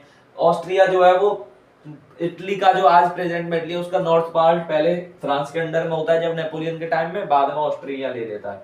तो ये इम्पैक्ट पड़ता है कि फ्रांस के आसपास एक पूरी तरह से किलेबंदी कर दी जाती है ताकि फ्रांस आगे ना बढ़ पाए फ्यूचर में। और क्या इम्पैक्ट पड़ता है, एक तो अब ये लोगों ने एक तो फ्रांस को रोक दिया, ठीक है, प्लस फ्रांस में हमें पता है अभी रिवॉल्यूशन हुआ था 1799 में, प्लस 1789 में, प्लस कुछ चेंज हुए हैं। तो ये लोग जो ये सारी कंट्रियां ऑटोक्रेसी वाली हैं जिसमें राजा रूल कर रहा है, मोनार्की है, सारा सिस्टम है। ये लोग ना अब इन चीजों को दबाने की कोशिश करते हैं। जो फीलिंग राइज हो रही थी नेशनलिज्म की, लिबरलिज्म की, इसके लिए कुछ चीजें की जाती हैं। क्या की जाती हैं कि चारों तरफ ना नेशनलिज्म वाली चीजों को दबाकर कंजर्वेटिव वाली चीजों को राइज किया जाता है। जो कंजर्वेटिव वो लोग जो पुराने रीति रिवाजों को फॉलो करते हैं, जो पुराना राजा के सिस्टम को फेवर करते हैं। तो इसलिए टॉपिक का नाम है न्यू कंजर्वेटिज्म आफ्टर 1815। कंजर्वेटिव तो था ही, लेकिन नए तरीके से उसको लॉन्च किया गया। किस तरह से, देखो, सेंसरशिप इम्पोज कर दी गई, मतलब जो भी लोग खिलाफ लिख रहे हैं राजा के, मोनार्की के, फ्रीडम वगैरह को प्रमोट कर रहे हैं, ऐसी बुक, न्यूज़पेपर, जो भी चीजें आ रही हैं सबको सेंसर कर दिया। सबको मतलब सब पब्लिश नहीं हो सकते, प्लस परमिशन के साथ पब्लिश होंगे, प्लस ऐसी चीजों को पब्लिश नहीं किया जाएगा पब्लिक के बीच में। तो ये सारी चीजें प्रमोट हुई। प्लस फ्रांस में जो बर्बन डायनेस्टी का किंग था उसको दोबारा से एस्टेब्लिश कर दिया जाता है। मैंने इसकी टाइमलाइन बताई थी आपको, 1815 से 1830 तक बर्बन डायनेस्टी का किंग रहता है। फिर 30 में उसका कजन आ जाता है, 30 में एक रिवॉल्यूशन होता है फ्रांस में, और फिर 30 से 48 तक एक वो जो किंग रहता है फिलिप, लुई फिलिप, और 48 में फिर रेवोल्यूशन आता है। अभी हम 48 की हिस्ट्री अभी आए नहीं है, प्लस अभी यूरोप की हिस्ट्री 1815 तक चल रही है, तो अभी यहीं पर है। फ्रांस में मैंने हालांकि 1848 तक क्लियर कर दिया था आपको क्या हुआ, ठीक है। तो इन सब चीजों के कारण अब जो नेशनलिस्ट लोग थे, जो लिबरल वाले लोग थे, वो थोड़े से दब जाते हैं। बट उनके माइंड में चल रहा होता है कि हमें कुछ ना कुछ करना है, हमें इस चीजों को, क्योंकि फ्रेंच रिवॉल्यूशन से उनको मोटिवेशन मिल चुकी है। So people were inspired with the ideals of French revolution. लेकिन लोग आइडियल से इंस्पायर रहते हैं, और हम देखते हैं फिर फ्यूचर में कैसे आगे बढ़ेंगे। तो हमारा टॉपिक न्यू कंजर्वेटिज्म आफ्टर 1815। तो हमारा जो ये टॉपिक सेकंड है ना, making of nationalism in Europe, ये आपको स्टार्ट से लेकर एंड तक का रोल प्ले कर रहा है समझाने में कि कैसे यूरोप में नेशनलिज्म की फीलिंग स्टार्ट हो रही।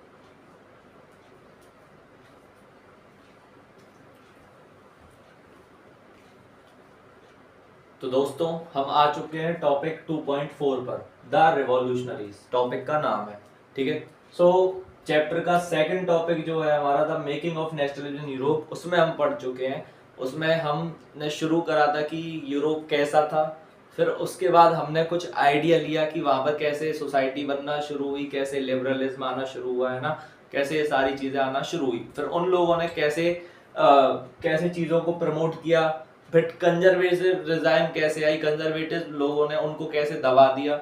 जब हमने ये सब कुछ पढ़ लिया तो हमें ये समझ आया कि 1815 के आसपास क्या चल रहा है, कि 1815 के आसपास यूरोप में कंजर्वेटिव रिजाइम रूल कर रही है। अब इन लोगों ने पूरी तरह से दबा दिया था लिबरल लोगों को, ठीक है। लिबरल लोग, जो मिडिल क्लास वाले लोग राइज हो रहे थे, उन सबको पूरी तरह दबा दिया। तो एक टॉपिक आता है रिवॉल्यूशनरीज।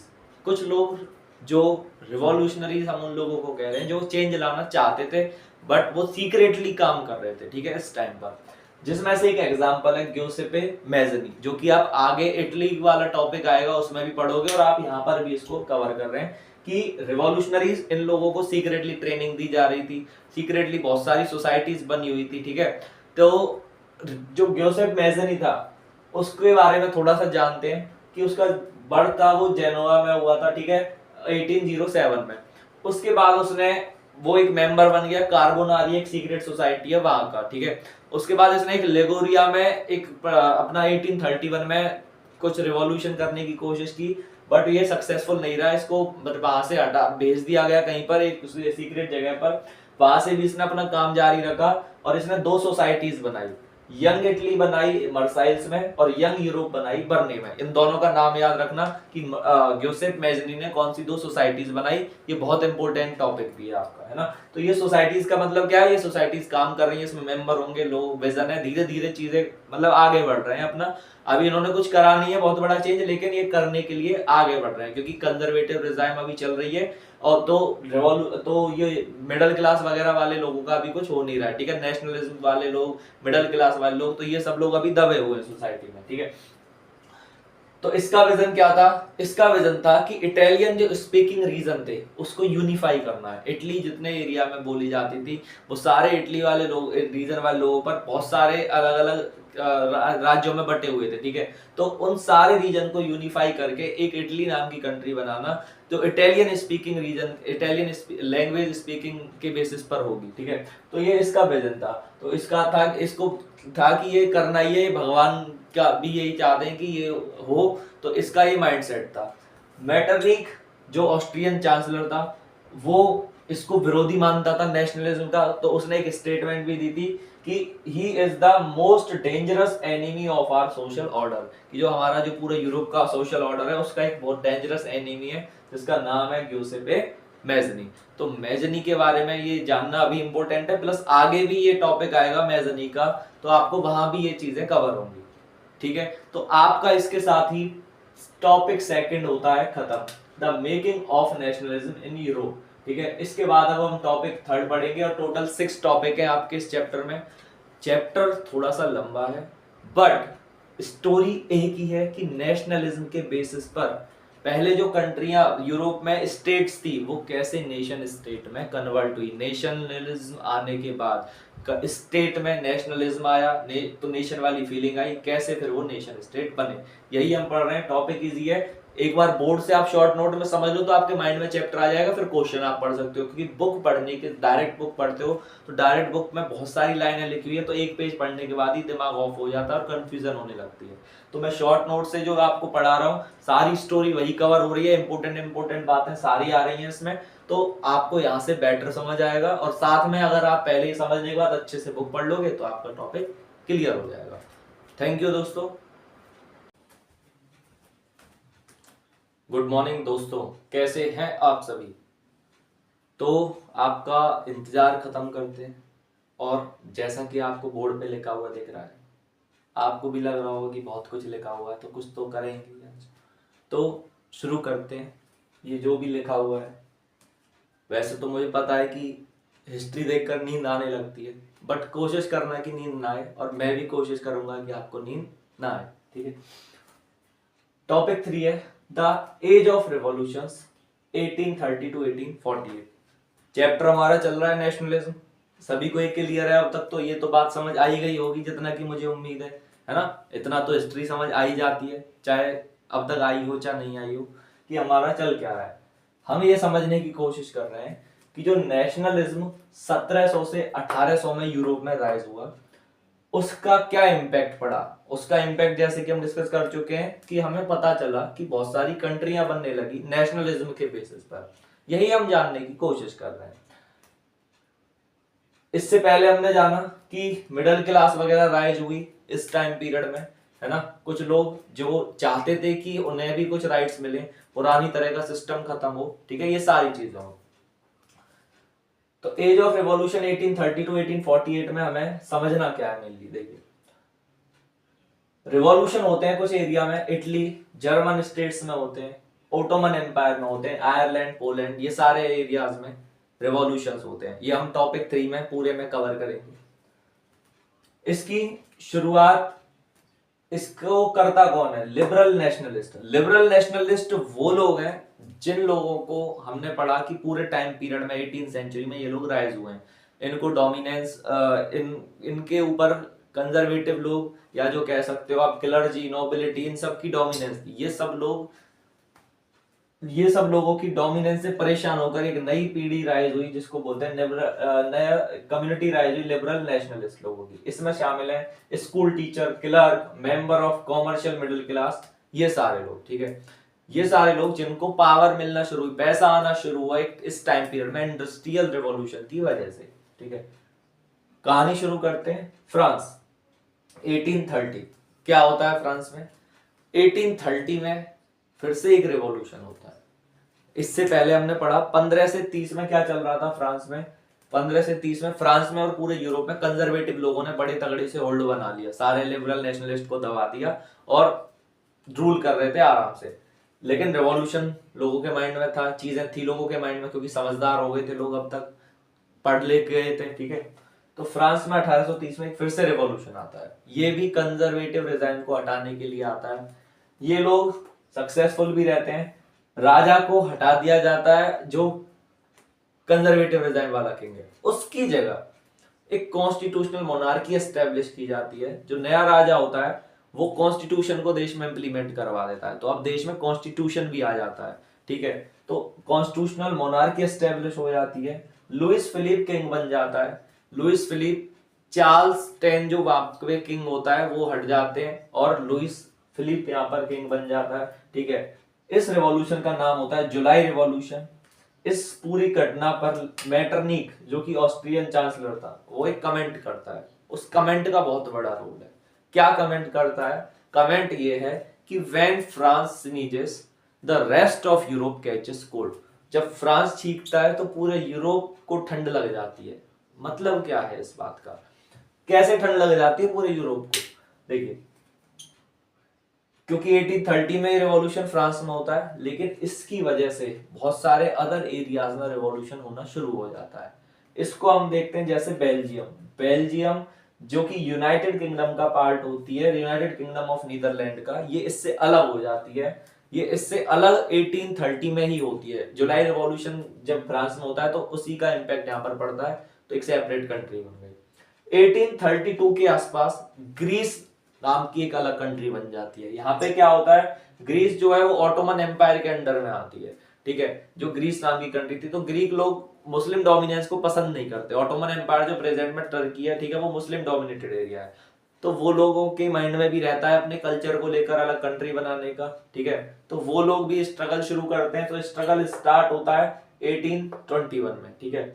ये ऑटोमन एम्पायर का पार्ट होता है ना। तो ग्रीक वॉर ऑफ इंडिपेंडेंस इस पूरी लड़ाई को बोलते हैं। 1821 में स्ट्रगल होता है। ग्रीक कल्चर को फॉलो करने वाले लोग बहुत सारे यूरोप में रहते हैं, सारे लोग इसको सपोर्ट करते हैं। और इन द एंड क्या रिजल्ट निकलता है? ट्रीटी ऑफ कॉन्स्टेंटिनोपोल होती है 1832 में। कॉन्स्टेंटिनोपोल एक एरिया है, वहां पर ट्रीटी साइन होती है, और ट्रीटी साइन होने के बाद ग्रीस नाम की एक अलग कंट्री बन जाती है। तो हमें ये समझ आया इस चैप्टर में, इस टॉपिक में हमें क्या समझना है, जो टॉपिक 3 है, किस तरह से रिवॉल्यूशंस होते हैं यूरोप के अलग अलग एरियाज में। जैसे कि हमें स्टार्ट से समझ आया कि फ्रांस में होता है 1830 में, 1830 से 1848 में क्या होता है आप ये समझना है मेनली। आप अगर सीरीज को देखोगे डेट वाइज तो हमने समझा 1700 से 1800 में नेशनलिज्म राइज हुआ, फिर फ्रांस में कुछ हुआ 1789 में, है ना, 1789 में, फिर उससे आगे हमने चीजें पढ़ी, और हमने अब यहाँ देखेंगे 1830 से 48 में मेनली चीजें यहाँ से स्टार्ट होती हैं, जो नेशनलिज्म की फीलिंग तो राइज हो गई, अब इसका इंपैक्ट पड़ना यहाँ से शुरू होता है। That's it. तो दोस्तों, जो हमारा टॉपिक था 3.1, the romantic imagination and national feeling, topic 3 का फर्स्ट पार्ट है। ये वर्ड आपको कनेक्ट हो रहा होगा, रोमांटिक। रोमांटिक वर्ड हमने सुना है अपनी जिंदगी में, है ना, गाने सर्च करते हैं हम, रोमांटिक सॉन्ग्स, है ना, बहुत सारे रोमांटिक गाने सुने, तुझे देखा तो ये जाना सनम, और भी बहुत सारे गाने। थोड़ा सा यहाँ पर उस नॉलेज को यूज करते हैं। रोमांटिक इमेजिनेशन का क्या मतलब है? जो लोग रिवॉल्यूशन लाने वाले थे वो लोग थे मिडिल क्लास लोग, ठीक है, प्लस जो उनमें से मेन लीडर्स थे उनको बाकी को भी तो इकट्ठा करना था, क्योंकि एक आदमी तो रिवॉल्यूशन ला नहीं सकता। तो लोगों को जगाने के लिए क्या चीज यूज की जाए, ठीक है। तो इस टाइम में हमें यही पढ़ना है, एज ऑफ रिवॉल्यूशन। तो लोगों ने क्या चीजें यूज की, ये टॉपिक आपको ये बताता है कि कैसे बाकी को कनेक्ट किया, है ना। तो फीलिंग्स के थ्रू, है ना, कि रोमांटिक इमेजिनेशन लोगों को कनेक्ट करने के लिए, रोमांटिक का मतलब है इमोशन कर देना, इमोशनल कनेक्ट कर देना लोगों को, ये चीज यूज की गई एज ए ट्रिक कि ताकि बहुत सारे लोग कनेक्ट हो जाएं। इसको आप देखोगे कि कल्चर से ज्यादा यूज किया गया कल्चर को, कि आपका culture, art, poetry, stories, music, ये सारी चीजें फैलाई गई ताकि लोग कनेक्ट हो। गाने नहीं सुनते हम, जैसे हमारी कंट्री में धरती ये धरती माँ है, या ये सारे जो जिस तरह के सॉन्ग है ना, ये सारी चीजें, ये मेरे देश की धरती सोना उगले, है ना, तो ये सारे गाने जो हमारे देश में हमने यूज किए, इस तरह के सॉन्ग कुछ वहां पे यूज किए गए ताकि लोग कनेक्ट हो और लोग आगे बढ़े, सभी मिलकर अपने कल्चर को प्रमोट करने के लिए, हम कह सकते हैं अपना एक अलग कंट्री बनाने के लिए आगे बढ़े। एक दो केस से हम समझेंगे। 3.1 में 2 स्टोरीज दी हुई हैं, एक जर्मनी का एग्जांपल दिया गया है। जर्मनी में एक राइटर, एक पोइट वगैरह थे, जोहान गॉटफ्राइड। इन्होंने क्या किया, इन्होंने भी म्यूजिक वगैरह से कनेक्ट करने की लोगों को कोशिश की, पोइट्री वगैरह से, आर्ट के थ्रू इन्होंने, प्लस साइंस वगैरह का यूज ना करके इमोशनली कनेक्ट करने की लोगों को कोशिश की कि लोग फीलिंग के साथ जुड़ जाए, है ना।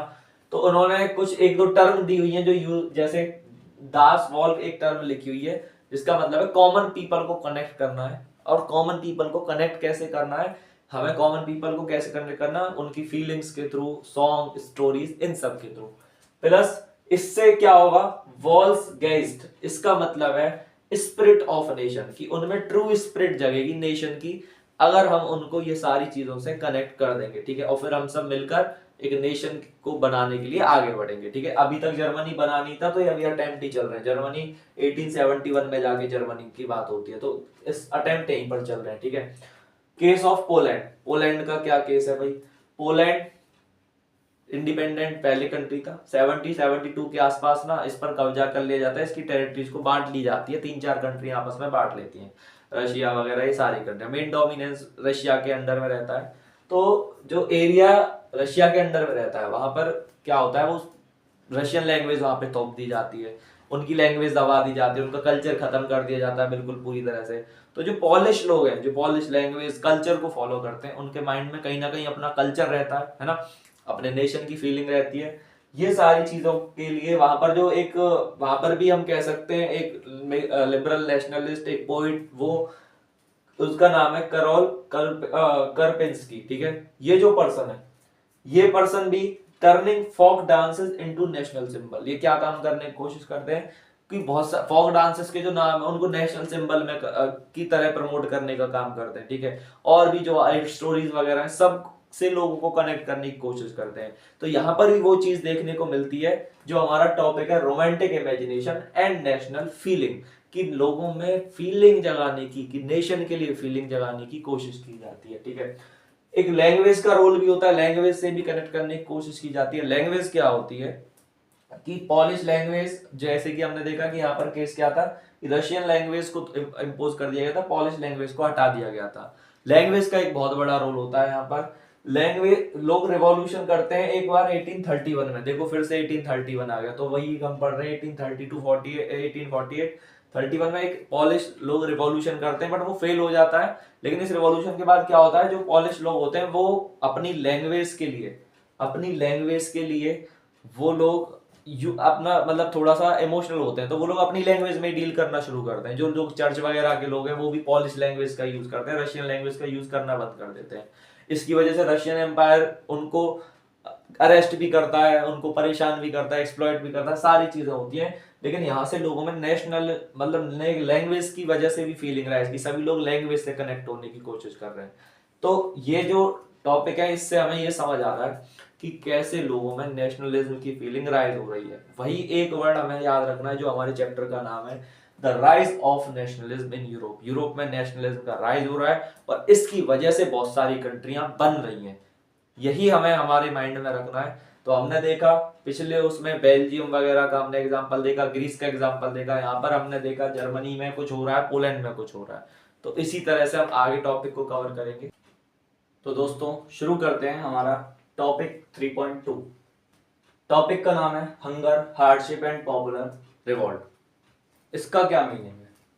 एज ऑफ रिवॉल्यूशन चल रही है, रिवॉल्यूशन हो रहे हैं। पहला टॉपिक था रिवॉल्यूशन किस वजह से हुए, रिवॉल्यूशन मतलब रिवॉल्यूशन में क्या मेन फैक्टर था, रोमांटिसिज्म एक मेन रोल प्ले कर रहा था, national feeling main role play कर रही थी। इसके बाद ये जो रिवॉल्यूशन हुआ उसमें एक बहुत बड़ा रोल प्ले किया कि इस टाइम, ये जो टाइम पीरियड था 1830s के बाद वाला, इसमें ना इकोनॉमिक डिप्रेशन वाली सिचुएशन थी। इकोनॉमिक डिप्रेशन का मतलब क्या है कि इकोनॉमी बहुत डाउन चली गई। इकोनॉमी डाउन होने का क्या मतलब है कि चीजें कम प्रोड्यूस हो रही हैं, है ना, चीजों की कीमत नहीं मिल रही है, चीजें बहुत सस्ती हो गई, मतलब इस तरह की सिचुएशन, ठीक है। पैसा मतलब पैसे की वैल्यू गिर जाती है, इस तरह की सिचुएशन।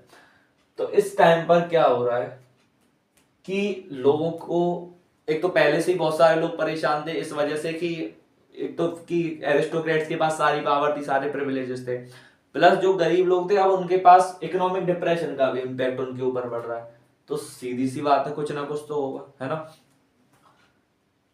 कुछ और रीजन भी थे, पॉपुलेशन बढ़ रही थी, पॉपुलेशन बढ़ने की वजह से रिसोर्स कम थे, है ना। तो लोग इस वजह से परेशान, जॉब कम थी, पॉपुलेशन बढ़ रही है, सीधी सी बात है जॉब कम होंगी। Less of small loss of small producer, जो छोटे प्रोड्यूसर थे ये टाइम पे उनका लॉस हो रहा था, बिकॉज इस टाइम पर इंडस्ट्रीज आ रही थी, इंडस्ट्रीज की वजह से लॉस हो रहा था। सो इंडस्ट्रीज के आने की वजह से जितने भी छोटे लोग थे, छोटे प्रोड्यूसर थे, उनको बहुत ज्यादा लॉस फेस करना पड़ा। तो ये सारे रीजन इकोनॉमिक डिप्रेशन की वजह से क्रिएट हुए। इसका इम्पैक्ट क्या पड़ता है, एग्जाम्पल से हम समझते हैं 1848 फ्रांस में जो रिवॉल्यूशन होता है ना 1848 वाला, वो इसी वजह से होता है कि लोग परेशान होते हैं डिप्रेशन की वजह से, ठीक है, उनके पास चीजें नहीं है, जॉब नहीं है, ये सारी चीजें होती हैं, ठीक है। तो लुइस फिलिप जो वहां का किंग रहता है, जो हमने पढ़ा था अभी पिछले टॉपिक में, 1830 में बनता है, वो उसको देश छोड़ के भाग जाना पड़ता है, उसको हटा दिया जाता है और फ्रांस रिपब्लिक बन जाता है फिर से। फ्रांस में रिपब्लिक मतलब अब वहां पे 21 से ऊपर वालों को वोटिंग का राइट दे दिया, अब वहां पे कोई राजा नहीं है। तो इसका एक बहुत बड़ा इम्पैक्ट पड़ता है इस वाले फैक्टर का फ्रांस पर, ये बात हमें समझ आ रही है।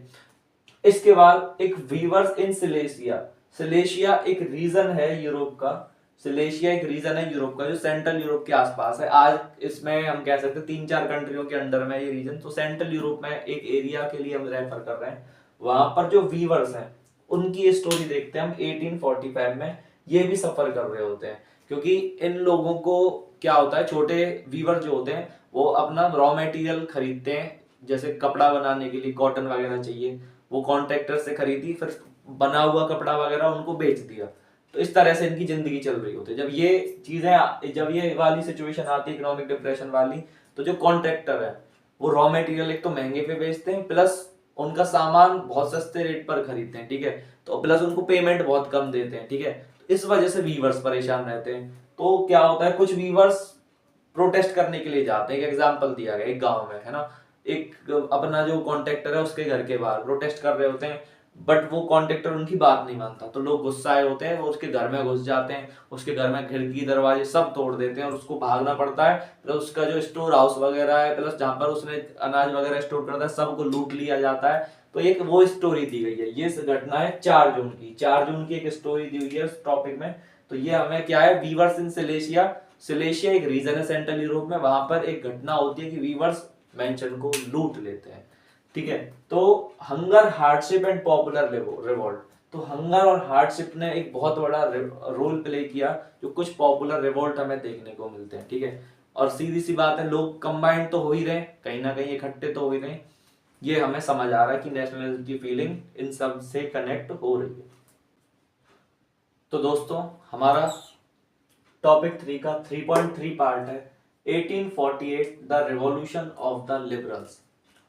ये टॉपिक क्या है, अभी तक हमने समझा 3.1 और 3.2 में कि चेंजेस आ रहे हैं, रिवॉल्यूशन लोग लाना चाह रहे हैं। 3.1 में हमने समझा कि रोमांटिसिज्म को प्रमोट करके रिवॉल्यूशन लाना चाह रहे हैं। 3.2 में हमने समझा कि हंगर, हार्डशिप, इन सब का बहुत बड़ा रोल रहता है रिवॉल्यूशन में, ठीक है। 3.3 में हम ये समझेंगे लिबरल्स लोग, जो मेन लोग थे, है ना, जो अभी तक जिनको जो फीलिंग जो 200 साल, पिछले 100 साल से फीलिंग लेकर बैठे थे कि हमें नेशन बनाना, ये सारी चीजें, वो भी साथ साथ में एक्टिव थे, ठीक है। वो लोग, पूरे यूरोप में ये डिमांड चली रही थी कि हमें कॉन्स्टिट्यूशन लाना है, ये सारी चीजें लानी है।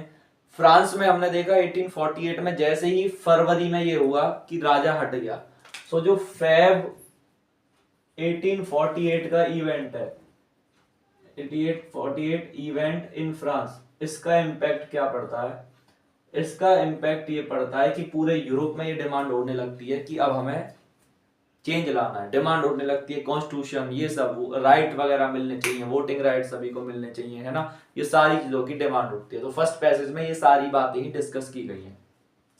वुमेन वगैरह भी अपनी डिमांड उठाने लगते हैं कि उनको भी वोटिंग राइट मिले, उनको भी बहुत सारी चीजें मिले, ठीक है, ये सारी चीजें होने लगती हैं। इसके बाद मिडिल क्लास के, जो एजुकेटेड मिडिल क्लास लोग हैं, वो नेशन स्टेट की डिमांड उठाने लगते हैं। नेशन स्टेट, बात समझ आ रही है, नेशन स्टेट वर्ड रिपीट हो रहा है, तो हमें ये बात दोबारा से एक बार मैं लिख देता हूं कि हमारे पास पहले स्टेट थे, स्टेट जहां पर राजा है, एक एरिया है, एरिया में लोग रह रहे हैं, इनको कोई मतलब नहीं है आपस में कौन है कौन नहीं, बस वो इसलिए साथ रह रहे हैं क्योंकि राजा का कंट्रोल है उनके ऊपर। नेशन क्या होता है? जब लोगों में फीलिंग आने लगती है कि हम सब एक हैं किसी भी वजह से, कि हमारी हिस्ट्री सेम है, हमारा इतिहास, हमारी लैंग्वेज, हमारा कल्चर सेम है, जब लोग आपस में कनेक्ट फील करने लगते हैं, वो है नेशन, नेशनलिज्म वाली फीलिंग। जब एक एरिया में दोनों ही चीज पाई जाती है, एक बाउंड्री भी है प्लस फीलिंग भी है लोगों में, वो बन जाता है नेशन स्टेट। नेशन केवल फीलिंग है, चाहे एरिया में लोग अलग अलग भी रह रहे हैं लेकिन आपस में फीलिंग है, तो वो नेशन है। नेशन का एरिया से कोई लेना देना नहीं है। तो यहाँ पर नेशन स्टेट बनाने की डिमांड उठने लगती है एजुकेटेड मिडिल क्लास से, ठीक है। इसके लिए एक एग्जांपल दिया गया है जर्मनी का। जर्मनी का 1848 में एक रिवॉल्यूशन आता है, जैसे फ्रांस में आया ऐसे ही जर्मनी में भी आता है, हालांकि यहाँ पर वो सक्सेसफुल नहीं रहता। जर्मनी में क्या होता है, एक फ्रैंकफर्ट सिटी होती है, वहां पर लोग फ्रैंकफर्ट पार्लियामेंट बना देते हैं, लोग मिलकर असेंबली इलेक्ट कर देते हैं, ठीक है, जिसको जर्मन नेशनल असेंबली बोला जाता है। ये नेशनल असेंबली 1848 को इकट्ठा होती है, 31 यहाँ के रिप्रेजेंटेटिव है वो मिलते हैं, वो कॉन्स्टिट्यूशन अडॉप्ट कर लेते हैं, ड्राफ्ट कर देते हैं, है ना, और वो जर्मनी को अनाउंस कर। जर्मनी पहले अलग अलग एरियाज में डिवाइडेड थी, ठीक है, बहुत सारे एरियाज थे जो जर्मन कल्चर फॉलो करते थे, लैंग्वेज फॉलो करते थे, उस बेसिस पर वो एक कंट्री बनाना चाहते थे, जितने भी एरिया अलग अलग किंगडम्स में बटे हुए हैं। तो वो सारे लोग जो रिप्रेजेंटेटिव है 31, वो जर्मनी को एक कॉन्स्टिट्यूशनल मोनार्की बनाना चाहते हैं कि एक राजा होगा और राजा के अंडर में कॉन्स्टिट्यूशन होगा और देश चलेगा, ठीक है।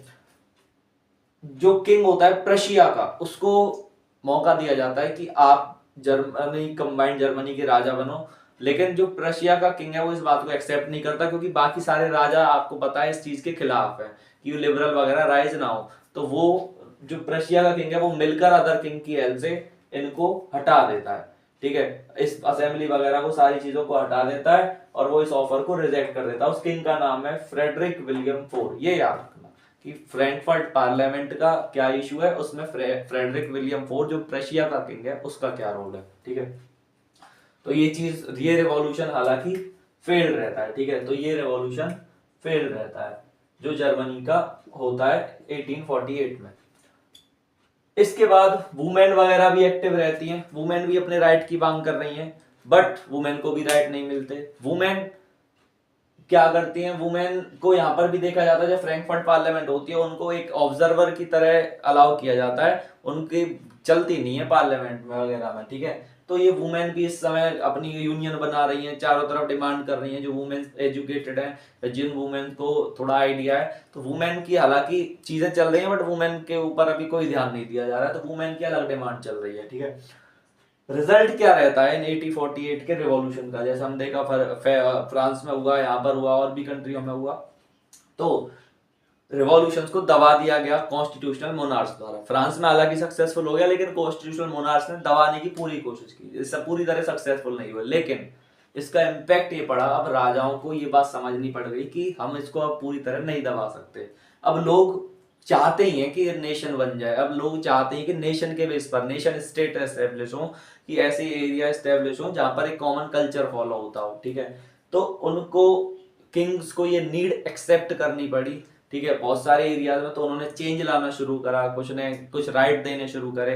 इसमें ऑस्ट्रिया हंगरी नाम का जो हैब्सबर्ग एम्पायर है वो मेनली ऑस्ट्रिया से बिलोंग करता है, तो उसने हंगेरियन एरिया पर भी कब्जा करा हुआ था, तो उन्होंने हंगेरियन एरिया को और थोड़े राइट प्रोवाइड किए, जो एंड में पैसेज में लिखा हुआ है। तो इस तरह से कुछ चीजें होने लगी कि किंग ने थोड़ा सा, जो पूरी तरह से टाइट अपने कंट्रोल में चीजें ली हुई थी, उसको थोड़ा सा लूज करना शुरू किया। तो यही हमारा तीसरा टॉपिक था, द एज ऑफ रेवोल्यूशन। तो हमें क्या समझ आया, एक बार थोड़ा सा रिवाइज कर लेते हैं कि रेवोल्यूशंस होते हैं। रेवोल्यूशन में पहला टॉपिक हमने समझा कि थोड़ा सा फीलिंग का इंपॉर्टेंस रही, रोमांटिसिज्म का रोल रहा। 3.2 में हमने ये समझा कि जो भी रिवॉल्यूशन हुए उसमें हंगर हार्डशिप का क्या रोल रहा, है ना। फिर उसके बाद हमने 3.3 में समझा कि जो लिबरल लोग हैं उन्होंने रिवॉल्यूशन किया, कुछ रिवॉल्यूशन सक्सेसफुल हुए, जर्मनी वगैरह का हमने देखा, है ना। तो इस पूरे टॉपिक में हमने जर्मनी, फ्रांस, इन सब में कुछ चेंजेस देखे, है ना। बेल्जियम वगैरह का हमने देखा, ग्रीस का हमने देखा। ये कुछ कंट्रियां बन गई इस टाइम पे, है ना। तो ये कुछ कंट्रियां बन गई, किसके बेस पर बन गई? नेशनलिज्म के बेस पर, जो फीलिंग राइज हो रही थी यूरोप में। तो यही हमारा चैप्टर है, तो ये टॉपिक आपका चैप्टर से कनेक्ट हो गया है। थैंक यू दोस्तों, आई होप आपको समझ आ रहा है ना। और आप ध्यान से नोट बनाते रहो इसके, फिर उसके बाद एक बार चैप्टर को पढ़ो, आपको कभी भी आपको मिस नहीं करोगे कि चैप्टर में क्या कंफ्यूजन है, ठीक है। कोई कंफ्यूजन नहीं होगी। Thank you. तो ऑल डियर स्टूडेंट्स, आज हम टॉपिक 4 स्टार्ट कर रहे हैं। Topic 4 of chapter rise of nationalism in Europe. Topic का नाम है the making of Germany and Italy. इसमें हम 2 टॉपिक जो चैप्टर की हेडिंग में लिखे हुए हैं, साथ में एक और टॉपिक को भी डिस्कस करेंगे, ब्रिटेन को। हम इसमें समझेंगे कि ये तीनों कंट्रियां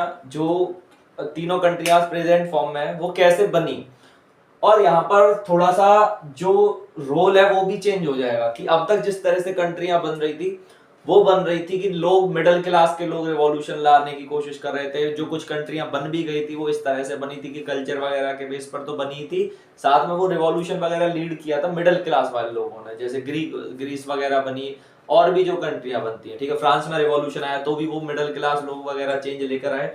अब तक मोनार्की वगैरह या कंजर्वेटिव लोगों का सपोर्ट नहीं था। अब ये जो नेशनलिज्म का आइडिया है वो 1848 के बाद, आफ्टर 1848, जो ये नेशनलिज्म का आइडिया है ये फैलने लग गया अदर ग्रुप्स में भी। जो कंजर्वेटिव लोग हैं, जो मोनार्की वगैरह वाले लोग हैं, वो भी कॉमन कल्चर वगैरह को पसंद करने लग गए। तो उन लोगों में भी नेशनलिज्म का आइडिया स्प्रेड होने लगा। तो ये जो तीनों कंट्रियां, इससे पहले भी हमने यही टॉपिक पढ़ा था कि रिवॉल्यूशन हो रहे हैं, चेंजेस आ रहे हैं, बट ये जो टॉपिक सेपरेट बनाया गया है इसमें तीनों में मेन बात यही है कि तीनों कंट्रियां जो बनी है वो बनी है मोनार्की की सपोर्ट से। वो उसको बनाने में मोनार्की का अहम रोल रहा है, ठीक है। तो इसको हम समझेंगे।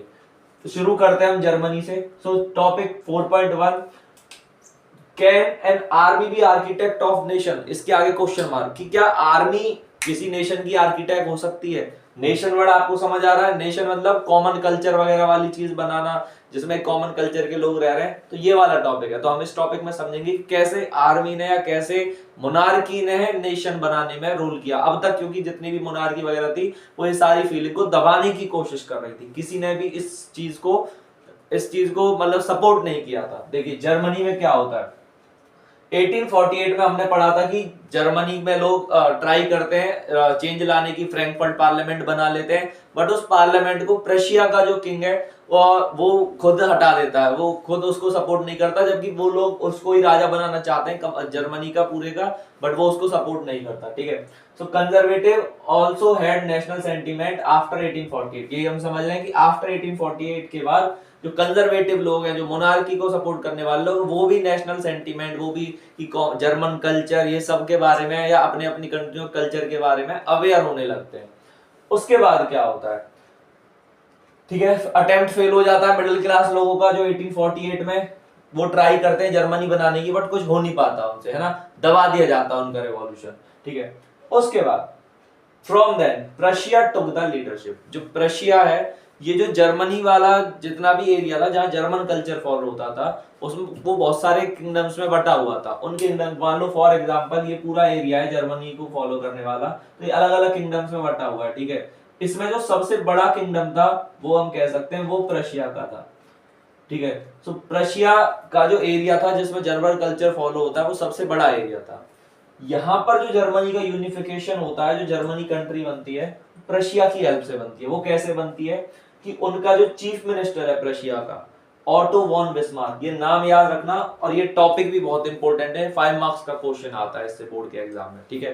सो ऑटो वॉन बिस्मार्क का बहुत बड़ा रोल होता है। ये जो प्रशिया के राजा हैं, प्रशिया के राजा का नाम है केजर विलियम वन, ठीक है। तो ये जो केजर विलियम वन है प्रशिया के किंग, इनके chief minister Otto von Bismarck एक बहुत बड़ा रोल प्ले करते हैं। ये आर्मी की हेल्प से ये कुछ कंट्रियां इसके अगेंस्ट में होती हैं जो जर्मनी को यूनिफाई नहीं होने देना चाहती, प्लस मोनार्की वाले जो लोग होते हैं जिसमें फ्रांस, डेनमार्क और ऑस्ट्रिया, ठीक है, ये कंट्रियां इसके अगेंस्ट होती हैं, जर्मनी को यूनिफाई नहीं होने देना चाहती। जब ये प्रशिया इसके लिए स्टेप लेता है तो इनको फाइट करनी पड़ती है। 7 इयर्स में 3 वॉर लड़ी जाती हैं। इसका जो टाइम पीरियड है, इस टाइम पीरियड में 3 वॉर लड़ी जाती हैं इन तीनों कंट्रियों के अगेंस्ट, और प्रशिया डिप्लोमेसी टाइप के थ्रू, अपनी ब्यूरोक्रेसी के थ्रू इनको हरा देता है, ठीक है, और जर्मनी को यूनिफाई करवा लेता है। जितने भी एरिया, जैसे हमने समझा अगर ये प्रशिया बड़ा एरिया, बाकी छोटे छोटे एरिया सबको यूनिफाई कर लेता है, सारे किंगडम को मिलाकर, है ना। और प्रशिया का जो राजा है केसर विलियम वन, उसको कंबाइंड जो जर्मनी नाम की नई कंट्री बन रही है उसका किंग एक्सेप्ट कर लिया जाता है। ये सब जनवरी में डिसाइड किया जाता है। जनवरी 1871 में इसकी अनाउंसमेंट हो जाती है, और 18 जनवरी 1871 को एक सेरेमनी ऑर्गेनाइज की जाती है, पैलेस ऑफ वर्साइल्स। वर्साइल्स जो कि फ्रांस में, हमें पता है फ्रांस में राजा का वहां पे महल है, जो फ्रांस के किंग है, वहां पर सारे डेलीगेट्स होते हैं और भी यूरोपियन पावर्स, बड़ी बड़ी कंट्रियों के, तो उन सब को वो सब मिलकर इसको एक्सेप्ट करते हैं, और जर्मनी नाम की एक नई कंट्री का ओरिजिन होता है। तो ये जो ओरिजिन हुआ है जर्मनी का, जिसमें नेशन फीलिंग है, नेशनलिज्म की फीलिंग है, वो लोगों, अब तक लोग भी सपोर्ट कर रहे थे, लेकिन इस बार ये जो कंट्री बनी है वो बनी है राजा के द्वारा या आर्मी के हेल्प से, ठीक है। इससे पहले जो कंट्रियां बन रही थी, फ्रांस में रिवॉल्यूशन आया और कंट्रियों में आया, वो कॉमन पीपल ने लेकर आया, ठीक है। तो यही हमारा टॉपिक है। आई होप आपको ये समझ आया होगा। थोड़ा सा रफली मैप बनाया, ड्राइंग इतनी अच्छी नहीं है, बुक में आप मैप एक बार चेक कर ले तो आपको अच्छे से समझ आ जाएगा।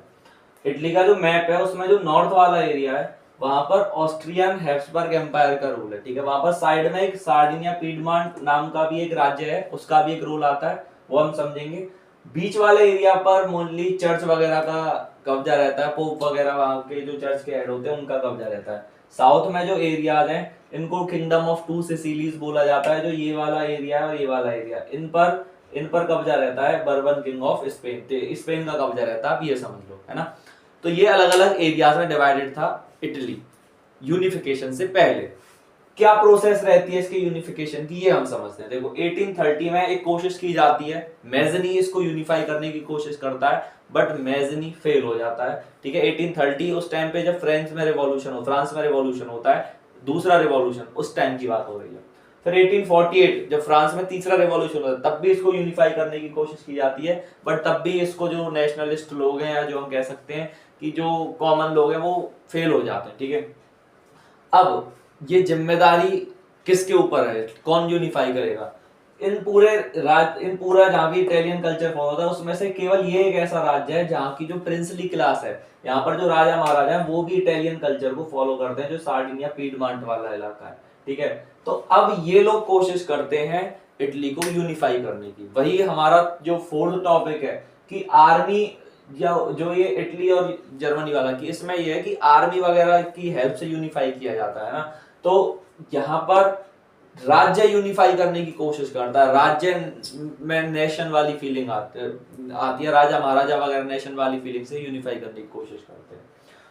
विक्टर एमेनुअल II इस राज्य का किंग है, चीफ मिनिस्टर है इस राज्य का कैवेयोर, ठीक है। ये दोनों का बहुत इंपॉर्टेंट रोल है, ये अपनी डिप्लोमेसी के थ्रू, टाइज के थ्रू कैसे भी करके इटली को यूनिफाई करने की कोशिश करते हैं, ठीक है।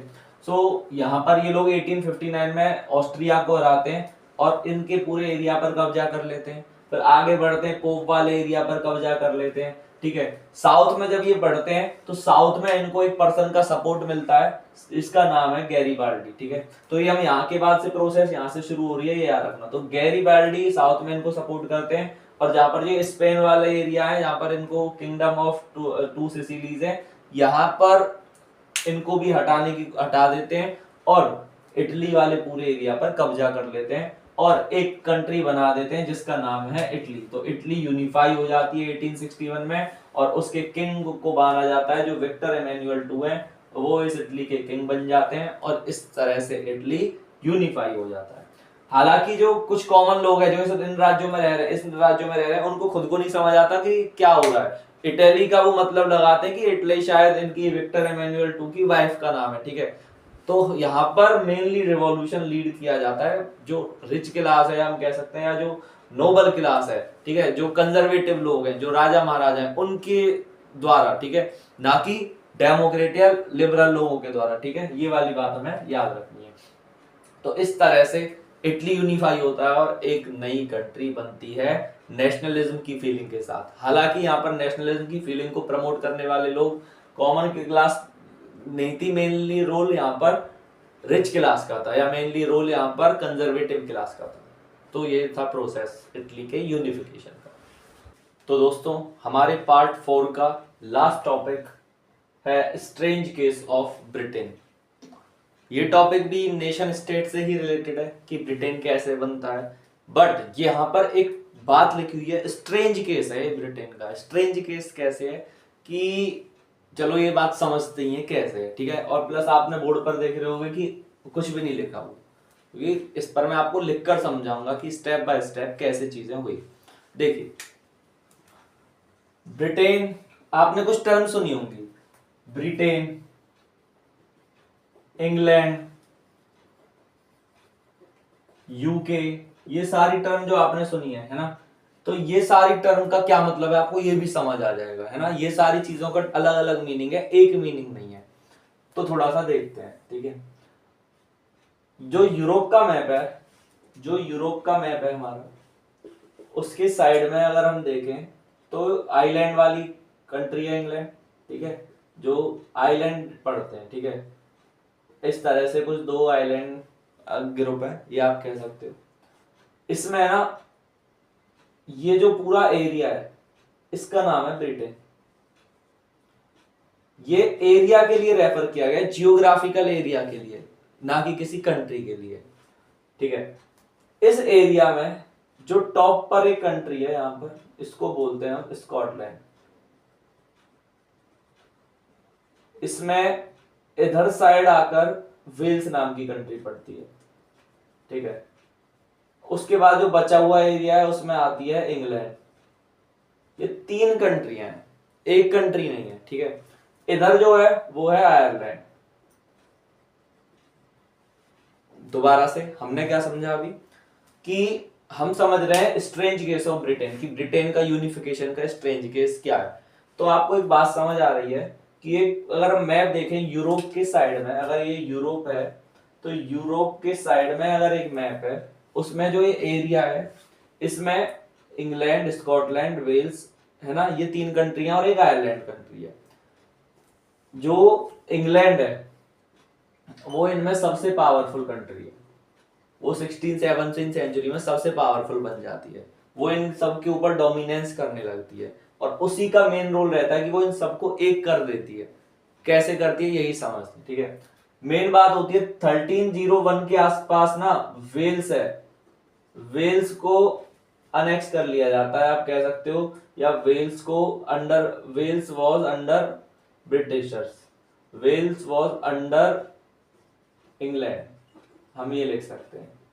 कैसे कि वेल्स वाले एरिया पर हालांकि लड़ाई झगड़ा नहीं होता, लेकिन इनको अपने इन्फ्लुएंस में ले लेते हैं ना। अब इंग्लैंड चीजें डिसाइड करता है इनकी, जो यहाँ का हेड होता है वो इंग्लैंड का जो उत्तराधिकारी होता है, जो किंग बनने वाला है राजा के बाद, वो उसको बोला जाता है प्रिंस ऑफ वेल्स, है ना, ये उपाधि दी जाती है।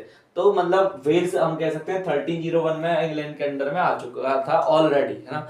हालांकि हम मॉडर्न हिस्ट्री पढ़ रहे हैं, तो यहाँ पे जो मेन इवेंट हुए हैं उसकी बात डिस्कस करते हैं। इंग्लैंड 1707 में एक्ट ऑफ यूनियन साइन करवाता है, एक्ट ऑफ यूनियन साइन करवाता है, जिसके थ्रू वो इंग्लैंड स्कॉटलैंड पर कब्जा कर लेता है। अब इंग्लैंड की पार्लियामेंट जो लंदन में पार्लियामेंट है वही पार्लियामेंट है, यहाँ की कोई सेपरेट पार्लियामेंट नहीं है। प्लस या इनके भी जो हेड है उनको कुछ राइट है, बट बहुत सारी पॉलिसीज इंग्लैंड डिसाइड करेगा, जो लोकल लेवल की चीजें वो स्कॉटलैंड डिसाइड करेगा। इस तरह से एक्ट ऑफ यूनियन 1707 में साइन करवा लिया जाता है।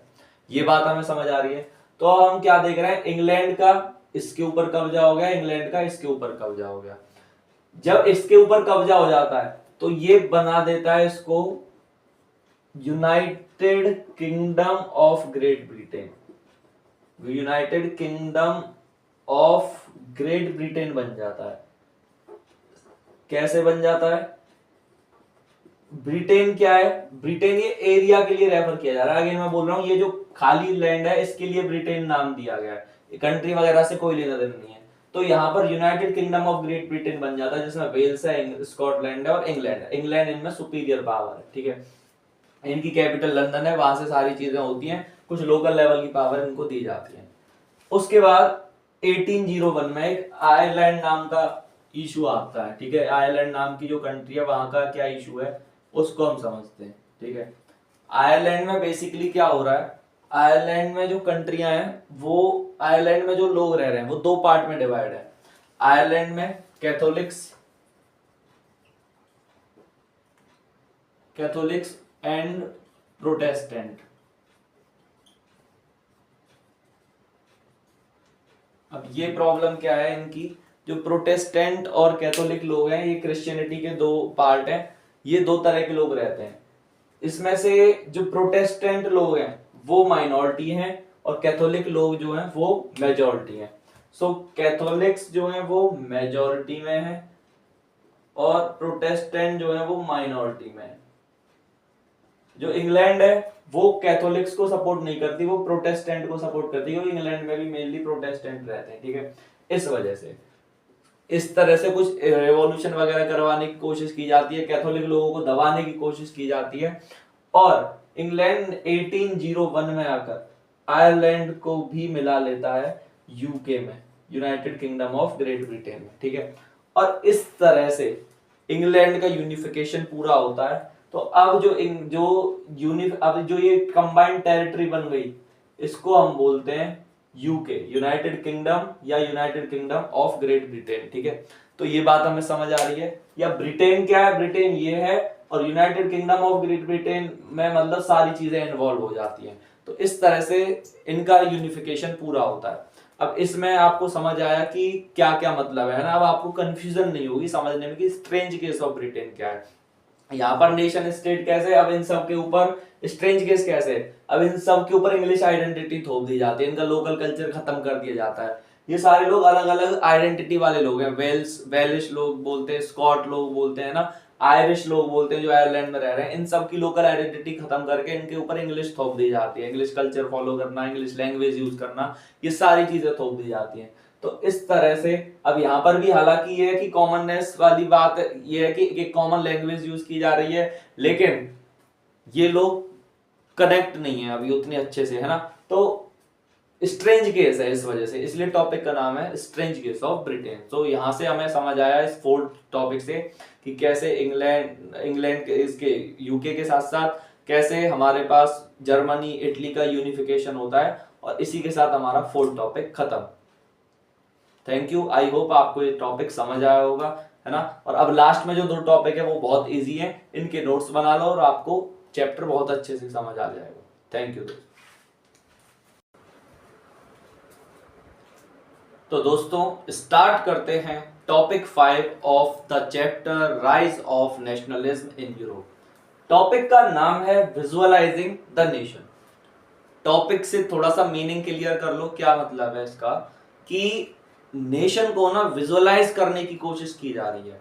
क्योंकि नेशन का जो आइडिया था अभी तक लोगों के माइंड में कि नेशन की डेफिनेशंस लॉन्च हो रही थी, क्या हो रहा है, नेशन का मतलब क्या है, ठीक है, कि हम आपस में कनेक्ट होंगे, आपस में शेयर्ड हिस्ट्री होनी चाहिए, ये सारी चीजों की डेफिनेशन अलग अलग तरह से डिफाइन किया जा रहा था। तो नेशन नई चीज थी लोगों के लिए, है ना। नेशन जो बनेगा उसको लोग कैसे उससे अटैच होंगे, कैसे उससे कनेक्ट फील होंगे।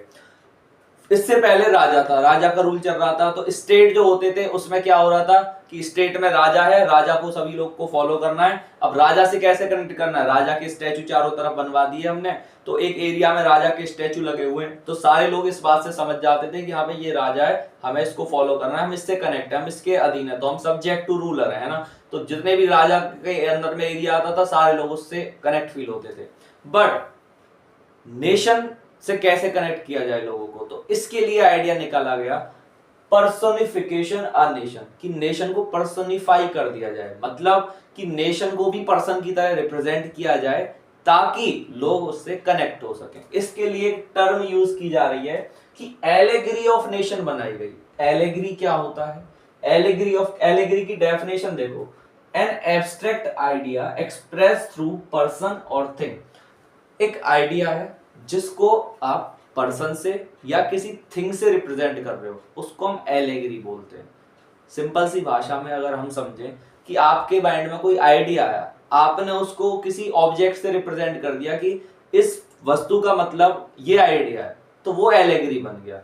तो यहां पर क्या बात की जा रही है, जो ये नेशन का आइडिया था इसके लिए बहुत सारी एलेगरीज यूज की गई, बहुत सारी वस्तुएं या हम कह सकते हैं पर्सन को यूज किया गया नेशन को डिफाइन करने के लिए, नेशन का आइडिया डिफाइन करने के लिए।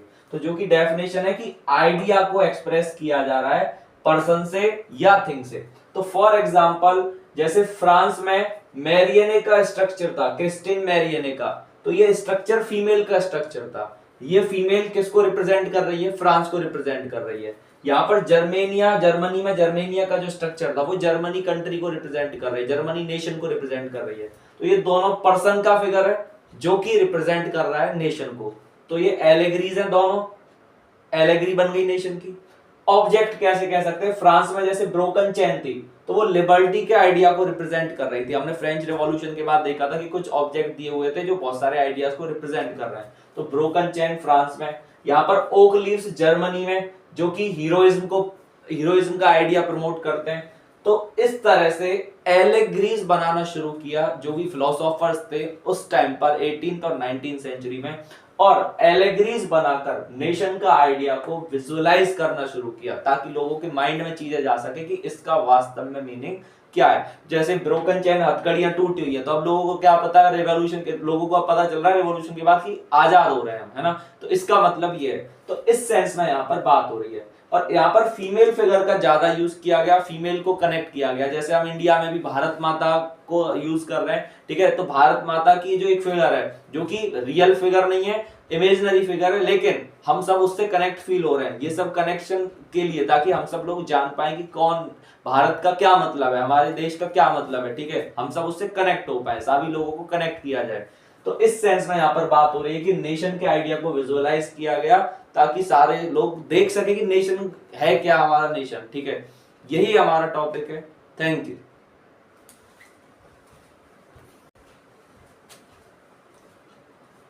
तो साथियों शुरू करते हैं टॉपिक 6, नेशनलिज्म एंड इंपीरियलिज्म। ये हमारे चैप्टर का लास्ट टॉपिक है और I want to congratulate you कि आप यहाँ तक आ गए कि ये चैप्टर खत्म होने की कंडीशन में आ गया, क्योंकि बहुत बड़ा चैप्टर था।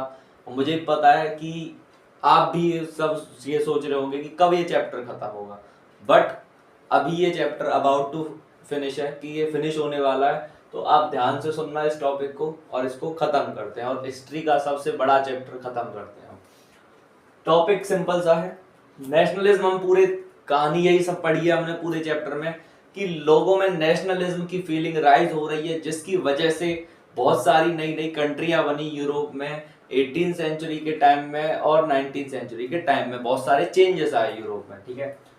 नेशनलिज्म 1850 के बाद 1850 के बाद भी नेशनलिज्म रहा, बट नेशनलिज्म जिस तरह से जो पहले नेशनलिज्म की फीलिंग थी कि जिसमें उनका मकसद ये था कि लोगों का कि केवल हमारी एक कंट्री बन जाए, हम आराम से रहें, डेमोक्रेटिक रूप से सभी को राइट्स मिले, ये सारी चीजें।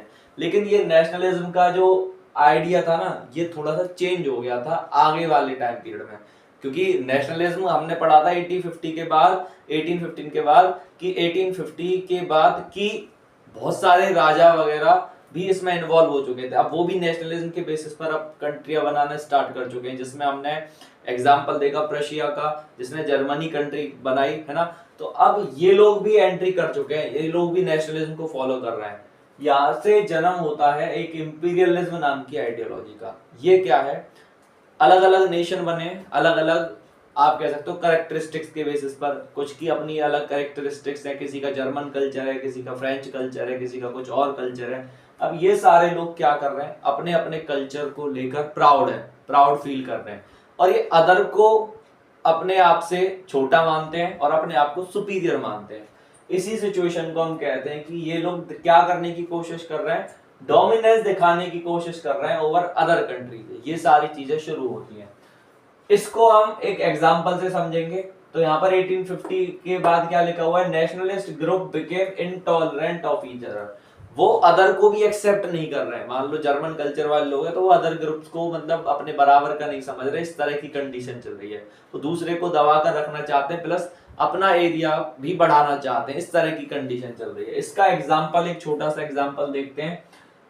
आफ्टर 1871 बाल्कन रीजन में हमें देखने को मिलता है। बाल्कन रीजन क्या है, जो एशिया का मैप है, अगर हम एशिया का मैप देखें और यूरोप का जो मैप है, तो हमें पता है एशिया और यूरोप की बाउंड्रीज टच है ना।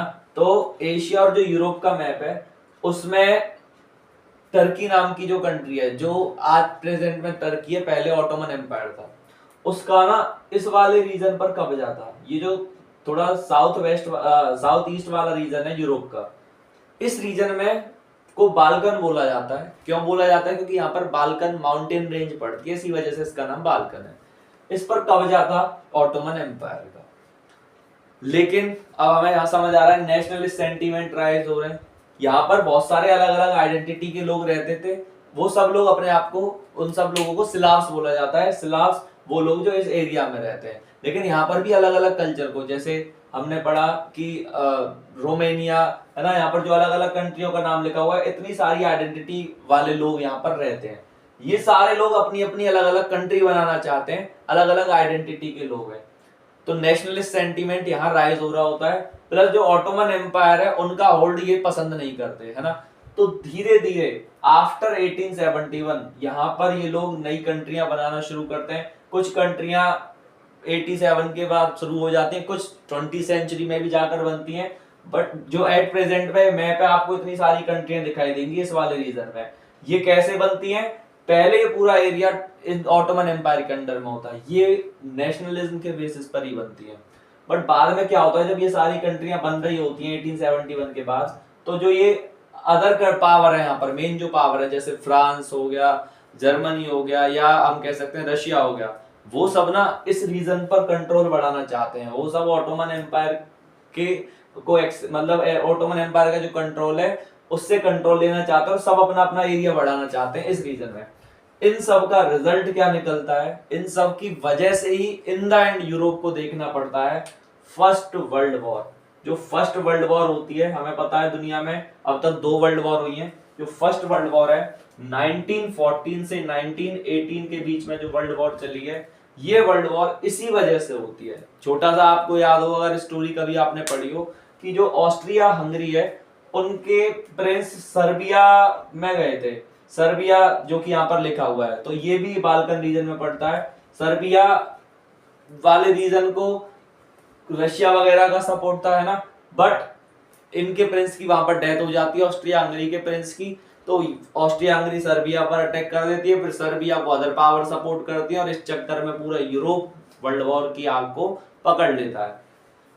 तो ये था इंपीरियलिज्म का रिजल्ट। इंपीरियलिज्म क्या है, आपको समझ आया कि आपस में जो अलग अलग आइडेंटिटीज हैं वो अपने आप को अदर के ऊपर शो करने की कोशिश कर रही है, वो ज्यादा से ज्यादा एरिया कब्जाने की कोशिश कर रहे हैं। तो इस सेंस में हम यहाँ पर बात कर रहे हैं, ठीक है, अपना डोमिनेंस बढ़ाने की कोशिश कर रहे हैं। एंड में क्या निकलता है, जब बहुत सारी कंट्रियां दूसरे एरिया को कब्जा कर रही होती है ना, प्लस बहुत सारे अदर पार्ट में भी वर्ल्ड के में, जैसे इंडिया के ऊपर भी कब्जा कर लिया ब्रिटिशर्स ने, ये सारी कंडीशन थी। और भी चीजें हो रही थी उससे, मतलब उससे पहले भी ये इंपीरियलिज्म की आइडियोलॉजी चल रही थी, बट बाद में भी और भी बहुत सारी चीजें हो रही थी इंपीरियलिज्म के बेसिस पर। तो एंटी इंपीरियलिस्ट मूवमेंट शुरू होते हैं वर्ल्ड में। एंटी इंपीरियलिस्ट मूवमेंट क्या है कि इंपीरियलिज्म को खत्म करने के लिए, जो एक कंट्री दूसरी कंट्री पर डोमिनेंस जमाने की कोशिश कर रही है किसी भी तरह से, उसको हटाने की कोशिश की जाती है, ठीक है। तो एंटी इंपीरियलिस्ट मूवमेंट से हमें क्या समझ आता है कि सारे मूवमेंट जो है ना, इनका एंड में रिजल्ट देखते हैं तो हमें समझ आता है कि जो मूवमेंट थे सारे नेशनलिस्ट थे। जितने भी कंट्रियां थी वो सब बाद में फिर एक नेशन स्टेट की तरह उभर कर आई, है ना। तो ये सब ने इंडिपेंडेंट नेशन स्टेट बनाने के लिए फाइट की। इंडिपेंडेंट नेशन स्टेट मतलब एक बाउंड्री होगी, सारे लोग एक कॉमन कल्चर वाले होंगे इस तरह से, या कॉमन हिस्ट्री वाले, तो सभी का मन में फीलिंग होगी, कनेक्टेडनेस होगी, ये वाली चीज, है ना। और इन सब का एक चीज और थी, जो ये नेशनलिज्म था इसके बाद वो सेम नहीं था सभी कंट्रियों में। जो नेशनलिज्म था वो सेम नहीं था। यूरोप का जो नेशनलिज्म था, अब अलग अलग कंट्रियों की अपनी अपनी अलग अलग डेफिनेशन थी नेशनलिज्म के बारे में। तो अब ये नहीं कह सकते कि नेशनलिज्म की एक ही डेफिनेशन रह गई, हर कंट्री की अपनी अलग डेफिनेशन बन गई, अपना अलग तरीका हो गया नेशनलिज्म को डिफाइन करने का। कुछ मानते थे कि अदर के ऊपर पावर बढ़ाना, अपने आप को सुपीरियर बनाना, ये भी नेशनलिज्म से जोड़ दिया। कोई दूसरा आपके कल्चर को हानि पहुंचा रहा है तो हमें उसको लड़कर हटा सकते हैं, तो ये भी नेशनलिज्म का पार्ट बन गया। जबकि शुरुआत हुई थी कि हमें एक डेमोक्रेटिक सोसाइटी बनानी है, ये सब नेशनलिज्म की वैल्यूज थी, बट ऐसा नहीं रहा बाद में 20वीं सेंचुरी में आकर। तो ये एंटी इंपीरियलिस्ट मूवमेंट है।